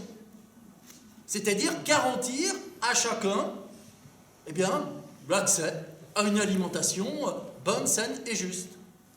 Que cela ne soit pas le grand soir, oui, j'en suis convaincu. Mais moi, je ne crois plus au lendemain qui chante. Je ne crois plus au lendemain qui chante parce que je veux chanter au présent. C'est-à-dire que je suis convaincu que c'est dès maintenant qu'il faut commencer à réaliser ce qu'on pourrait appeler des petits bouts, pourquoi pas de communisme, ou d'éco-socialisme, peu importe le vocabulaire qu'on utilise. Et oui, à un moment donné, je suis convaincu qu'il y aura besoin d'un affrontement avec les forces du capital. Vous avez raison. Mais cet affrontement, il se mène au quotidien. Que le combat pour la gratuité puisse être phagocyté dans un certain nombre de domaines, c'est évident. Mais le capitalisme a une capacité de récupération extraordinaire. Regardez l'agriculture biologique, ça peut être la meilleure ou la pire des choses. Le bio, c'est la meilleure des choses si c'est la défense d'une agriculture de proximité, d'une agriculture paysanne. Le bio, c'est la pire des choses si c'est la bio-industrie. L'illusion qu'on consomme bio, un produit qui a fait 8000 km en avion et qu'on trouve dans un hypermarché. Le capitalisme est une machine à recycler. À recycler en les transformant, bien sûr, en les dénaturant. Beaucoup de nos idées. Eh bien, c'est un combat constant. Et c'est pas parce que le capitalisme a cette puissance qu'il faut renoncer. Et puis, défendre ce combat pour la gratuité, mais tout ne se réduit pas à la gratuité. Je l'ai dit tout à l'heure, je pourrais, avec autant de passion, parler du ralentissement ou de la relocalisation nécessaire. Ce combat pour la gratuité, c'est une façon également de redonner envie, de susciter le désir. Gilles Deleuze disait « Seul le désir est révolutionnaire ». Je crois que si la gauche, à l'échelle mondiale aujourd'hui, est orpheline, c'est parce qu'elle a perdu cette capacité à donner envie. Si nous renouons effectivement avec cette capacité à susciter le désir, à ce moment-là, oui, nous aurons la possibilité de créer des rapports de force suffisants. Rien ne sera sans lutte. Rien ne se fera sans lutte. Mais n'attendons pas le grand soir. Commençons dès maintenant. Petit exemple pour me faire comprendre.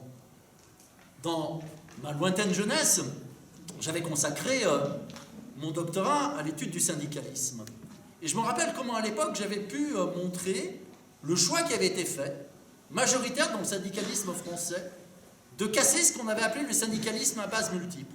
À côté de la section syndicale, on avait auparavant la coopérative d'achat, le club d'espéranto, le club de sport ouvrier, etc., etc. Et on s'était dit, tout ça, finalement, c'est pas forcément positif, puisque ça détourne du seul vrai grand combat qu'est la conquête du pouvoir central. Je crois qu'on s'est trompé. Je crois qu'on s'est trompé. Et si on a pu déconstruire le mouvement coopératif, si on a pu déconstruire le mouvement syndical de service, il faudrait aujourd'hui avoir cette capacité de le reconstruire. Pour commencer à imaginer des espaces qui échappent au capitalisme. Et ces espaces qui échappent au capitalisme, ils peuvent être en apparence très petits. Prenez ces espaces de gratuité, où les gens ont la possibilité de donner les objets dont ils n'ont plus besoin. Je dirais, bien sûr, ça ne va pas remettre en cause la loi du profit, mais on sème des graines. Et ces graines, si elles sont suffisamment nombreuses, si elles sont suffisamment arrosées dans un sol fertile, elles peuvent germer. Donc n'opposons pas les combats. N'opposons pas les combats. Essayons de marcher sur toutes nos jambes, et c'est un morceau de la réponse aussi à la première question, celle sur le mouvement de la décroissance. J'irai même plus loin, est-ce que la décroissance ne peut pas être récupérée? Je me rappelle avoir été invité à l'université d'été du MEDEF pour parler de la décroissance. Et la grande décroissance qui intéressait nos camarades patrons, c'était la décroissance démographique. Il y a toujours trop d'humains pour ceux qui ne les aiment pas. Et j'avais beau rappeler qu'il n'y avait pas trop d'humains sur Terre, mais trop d'hyperconsommateurs, je dirais que ça ne les convainquait pas. Donc oui, on pourrait imaginer que la décroissance cultive une forme de distinction sociale. C'est-à-dire, être objecteur de croissance, ça deviendrait ce qui se fait de mieux en matière aujourd'hui de reconnaissance. Bon, très franchement, ce n'est pas le cas. Hein. Mais je crois surtout qu'il y a 3 niveaux de résistance nécessaires qui essayent d'articuler à sa façon la décroissance. Le premier niveau de résistance, c'est ce que nos amis québécois appellent la simplicité volontaire. Essayez chacun à notre niveau de modifier notre mode de vie en fonction de nos valeurs. Ça semble aller de soi, ça ne va pas de soi. Hein. Moi, j'appartiens à une tradition politique, celle de la gauche, où on revoyait justement, toujours au lendemain du grand soir, le changement de nos modes de vie. Donc tout ce qu'on peut faire tout de suite, il faut le faire. Pour certains, ça veut dire ne plus avoir de voiture. Pour d'autres, ça veut dire ne plus aller dans des hypermarchés. Pour d'autres encore, ça veut dire choisir systématiquement des produits issus de l'agriculture écologique, etc., etc. Tout ce qu'on peut faire tout de suite, il faut le faire. Mais on ne ferait que ça, non seulement ça serait insuffisant, mais ça risquerait aussi d'être contre-productif. Allez, il ne faut pas le cacher, dans les milieux de la décroissance, il y a toujours un certain nombre qui jouent à plus décroissant que moi, tu meurs, hein, qui se veulent les nouveaux parfaits, les nouveaux cathares, et qui sont sur une logique, je dirais, de moralisme, de dénonciation, de culpabilisation des autres. Une logique complètement impuissante. D'où nécessité d'articuler ce premier niveau, la simplicité individuelle, avec le deuxième niveau, qui est celui des expérimentations collectives. Tout ce que l'on peut bricoler ensemble, dès qu'on est plusieurs. Ça peut être les AMAP, les associations pour le maintien d'une agriculture paysanne. Ça peut être les SEL, les systèmes d'échange locaux. Ça peut être le mouvement de coopérative, de production, de consommation, d'habitation. Je dirais plutôt que de s'illusionner sur la possibilité de généraliser des EHPAD, peut-être devrait-on réfléchir à d'autres façons de cohabiter en développant des coopératives de logement pour le 3e et le 4e âge, sur le modèle de ce qui existe aussi dans d'autres pays. Mais là encore, on ne ferait que ça. Ces expérimentations collectives, ça serait sous-estimer la capacité de digestion du système. J'ai cité le bio tout à l'heure. D'où la nécessité, à mes yeux, d'un 3e niveau. Celui de l'ébauche, du début, du commencement, je suis très prudent, de ce que pourrait devenir un nouveau projet politique. Un projet politique qui viserait à assurer 3 choses. L'égalité sociale, la justice écologique et un surcroît de démocratie. Moi, il n'y a rien qui m'inquiète plus aujourd'hui parfois, dans certains milieux écolos, que des tentations totalitaires. Ces tentations totalitaires, on les trouve aussi bien, par exemple, chez l'un des grands-pères de l'écologie politique, Ernst Jonas, sur le principe responsabilité, où il parle d'une tyrannie éclairée. Non, moi je suis convaincu que c'est simplement en misant sur un surcroît de démocratie que l'on peut y arriver. Et puis, très franchement, je n'ai pas le fétichisme du vocabulaire. On peut très bien ne pas parler de gratuité, parler de liberté d'accès aux services publics. On peut très bien ne pas se vouloir décroissant, mais objectant de croissance, ou simplement antiproductiviste, ou écologiste. Mais entendons-nous sur effectivement un certain nombre de combats et sur la possibilité de créer au sein même de cette société capitaliste des îlots d'autres choses. C'est-à-dire à la fois subsistent dans cette société des formes de vie pré-capitalistes. Le mouvement des Gilets jaunes, ça a été ça aussi le mouvement des Gilets jaunes. C'est-à-dire, c'est de rendre visible ce qui était justement invisible, mais de rendre visible aussi des styles de vie, des modes de vie qui ne sont pas ceux du capitalisme. Je me rappelle, il y a quelques années, Jacques Séguéla, le grand publicitaire du système, qui disait que si à 50 ans on n'avait pas de Rolex, de monde de luxe, c'est qu'on avait raté sa vie.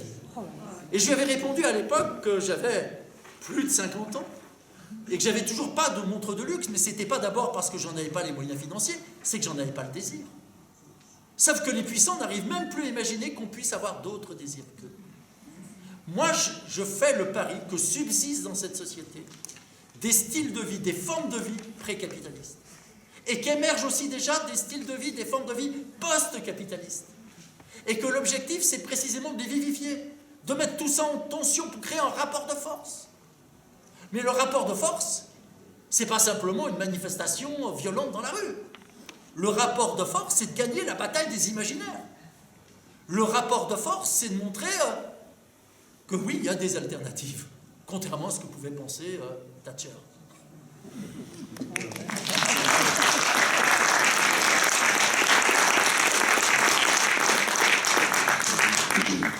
Pour rassurer le camarade de lutte ouvrière, est-ce que la bataille que nous sommes en train de mener pour le droit à la retraite, est-ce que ça n'est pas dire que nous pouvons vivre sans avoir à le payer? Donc c'est une première chose. La bataille qui nous suit après dès qu'on aura fini de sauver la retraite, il faudra qu'on s'occupe de sauver la sécurité sociale. La sécurité sociale, est-ce que ça n'est pas j'achète un médicament juste parce que j'en ai besoin, mais pas parce qu'il n'est pas cher, pas parce que l'enveloppe est jolie, et pas parce qu'on en a causé à la télé. Donc on a déjà commencé la gratuité, y compris avec des gens réputés pas cela, je pense aux syndicalistes.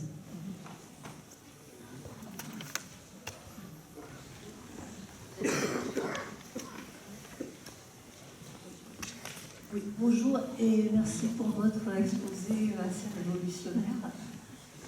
Moi, je suis pour la gratuité pour pas mal de choses, mais je voudrais rebondir sur ce que vous avez dit pour les médiathèques, sur le spectacle vivant.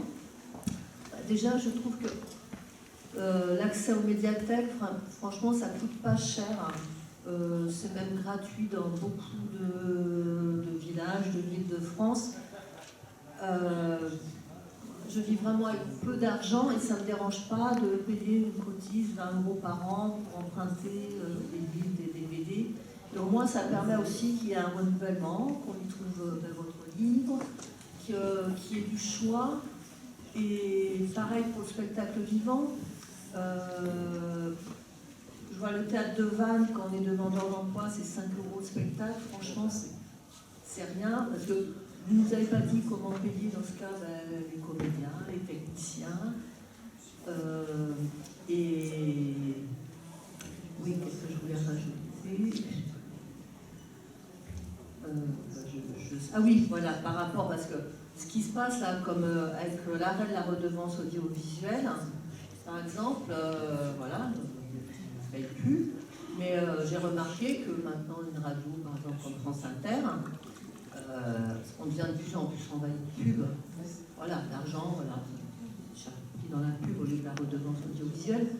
Et que ce soit pour médiathèque, spectacle, gratuit, moi ma crainte ce serait que ce soit un peu uniformisé, qu'il n'y ait plus de sous pour des choses innovantes, des livres un peu subversifs. Il nous reste 6 minutes, donc je donne une parole, puis après je vais redonner la parole quand même à Paul Ariès, quand même, parce qu'il y a plusieurs choses extrêmement intéressantes qui ont été. Oui, bonjour Paul, merci pour cet exposé. Je lis les bouquins depuis longtemps. J'avais une question sur, plutôt de vocabulaire, sur la question de la gratuité par rapport à simplement la collectivisation, puisque c'est aussi beaucoup de ces financements sont faits par la collectivité, et la collectivité ensuite rend ce service gratuit. Quelle différence tu fais entre gratuité et collectivisation ?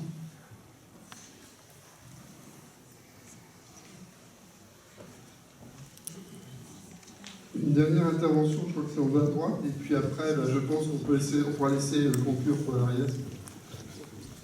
Parce qu'on doit libérer la salle à 16h.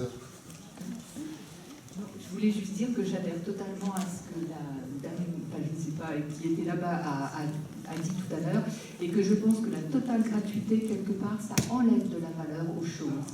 Et par exemple, en médecine, les consultations gratuites, on ne se rend pas, enfin, que ce soit en médecine ou autre chose, on ne se rend pas compte de ce qu'il y a derrière.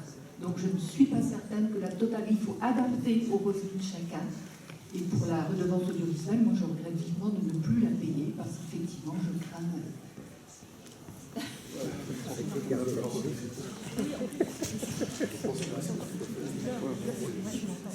Alors, je vais commencer par la toute dernière remarque. Le fait qu'il y ait la gratuité ne signifie pas qu'il ne doit pas y avoir de transparence. Lorsque j'ai eu ma fille aînée, elle a été hospitalisée pendant de nombreux mois en chirurgie néonatale. Le coût d'hospitalisation par jour en chirurgie néonatale, c'était, déjà à l'époque, plusieurs milliers d'euros. Et parfois, même dans certains services, ça peut être plusieurs dizaines de milliers d'euros. Grâce au combat de nos anciens et à la sécurité sociale, je n'ai pas eu à payer le moindre franc, le moindre euro. Mais j'ai demandé à savoir combien ça allait coûter. Et j'ai dû engager une action juridique pour obtenir une estimation du coût. Et moi, j'aimerais bien, ça ne me gênerait pas du tout, que dans le cadre, par exemple, d'une hospitalisation ou autre, on dise coût de l'opération, tant offert par la solidarité. Donc, la gratuité est une gratuité construite, qui ne doit pas évacuer le problème du coût de la responsabilité. Je ne suis pas convaincu, quand je dis je ne suis pas convaincu, c'est-à-dire que je suis convaincu de l'inverse, que la crise qui peut exister dans l'école, aujourd'hui, soit due au fait que l'école publique est globalement gratuite. Je ne pense pas que le fait de payer responsabilise les gens. Bien au contraire. Il suffit de regarder le gaspillage en matière d'alimentation.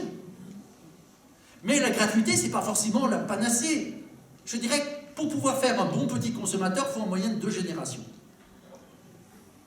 Moi, je me souviens, mes grands-parents, c'était de très mauvais consommateurs. Ils tournaient 7 fois dans la poche leur porte-monnaie avant de le sortir. Ça ne leur serait pas venu à l'idée de prendre un crédit pour partir en vacances. Ou pour Noël. Le crédit, c'était vraiment pour des choses lourdes, comme l'achat d'un logement. On a transformé ces pratiques anciennes en se moquant de ce qu'on appelle les gens économes. Être économe, c'est devenu être radin. Donc, il n'y a pas de société de consommation sans culture de la consommation. Il n'y aura pas de société de la gratuité sans culture de la gratuité. Et elle est à construire. Et c'est pour ça que cette idée de dire, y compris dans le cadre d'une prestation gratuite, ça coûte tant mais offert par la collectivité, par la solidarité, me serait éminemment sympathique. Deuxième chose, sur le terme même de gratuité, je dis, je n'ai pas le fétichisme du vocabulaire, ce n'est pas un terme que j'ai choisi. En France, on parle de gratuité de l'école depuis longtemps. On parle de gratuité de la santé. Mais bien sûr, c'est une gratuité qui est payée quelque part. Et on n'a pas, effectivement, à être honteux devant ça, justement. C'est à nous de choisir ce qui doit être gratuit et ce qui ne doit pas l'être. Je vous l'ai dit tout à l'heure, depuis plusieurs décennies, que je campe sur ce terrain, j'ai animé de très nombreuses réunions, notamment sur la question de la gratuité de l'eau. Je peux vous assurer, ou des cantines, que ça remplit les salles. Ce qui ne veut pas dire d'ailleurs que les gens soient forcément favorables. Mais poser la question de la gratuité des cantines scolaires, c'est partir du quotidien, de l'ordinaire des gens. C'est leur rendre effectivement le sentiment de compétence. Et ensuite, libre à eux de choisir que ça reste payant. Mais au moins, on refait de la politique. Je dirais, on refait de la grande politique. Et à partir de la question de la gratuité, tout vient. Sur la question de la sécurité sociale et de la retraite. La sécurité sociale telle qu'on la connaît, c'est pas le modèle qui avait été imaginé par les concepteurs de la sécurité sociale. Lorsqu'on parlait de sécurité sociale, à la Libération, on envisageait pas simplement une roue de secours face aux accidents de la vie. On parlait dans les textes de sécurité sociale de l'alimentation déjà, et de sécurité sociale de l'habillement. Puisqu'à l'époque, il y avait beaucoup de problèmes pour pouvoir s'habiller, ça coûtait très cher. Donc on disait, il fallait permettre à chacun de pouvoir s'habiller convenablement, de manger convenablement. C'était la suite d'un combat, par exemple concernant les cantines, qui a été mené par le Front Populaire. C'est le Front Populaire qui crée l'obligation dans les nouvelles écoles, pas dans les anciennes, seulement dans les nouvelles écoles, de créer une cantine. Eh bien, on pose la question à ce moment-là de savoir s'il ne faut pas aller plus loin. La cantine existe, est-ce qu'il ne faut pas qu'elle soit gratuite? Mais le rapport de force n'a pas permis, effectivement, de généraliser, d'étendre la sécurité sociale. Mais c'est déjà un acquis. Et il s'agit, effectivement, de repartir de là. Sur la question du financement, la pire des choses, je crois, ça serait de se dire, comment paye-t-on la gratuité? En posant le débat en termes généraux. Non, la question, c'est comment font les communes, les comités de communes, les pays qui avancent dans ce domaine-là? Comment font-ils concrètement, cas par cas? C'est pour ça que dans le livre manifeste, Gratuité versus capitalisme, on a développé autant d'exemples. Parce que les réponses sont à chaque fois différentes. Il n'y a pas deux villes qui financent de la même façon la gratuité. Ce sont des choix politiques qui dépendent aussi du contexte local. Et c'est très bien ainsi. Alors on pourrait imaginer, je serais pour, qu'il y ait un certain nombre de lois cadres. Par exemple pour la gratuité des cantines. Et qu'on finance la gratuité des cantines en taxant les produits alimentaires malsains. Ou la publicité sur ces produits-là. C'est tout à fait possible. Mais pour moi, il n'y aura pas de transition vers une société écologique, vers une société décroissante, si, je dirais, s'il n'y a pas de ce surcroît de démocratie. Si on ne passe pas d'un modèle jacobin centralisé à une décentralisation véritable. Et la décentralisation sera un échec si elle ne va pas avec la démocratisation. Wow.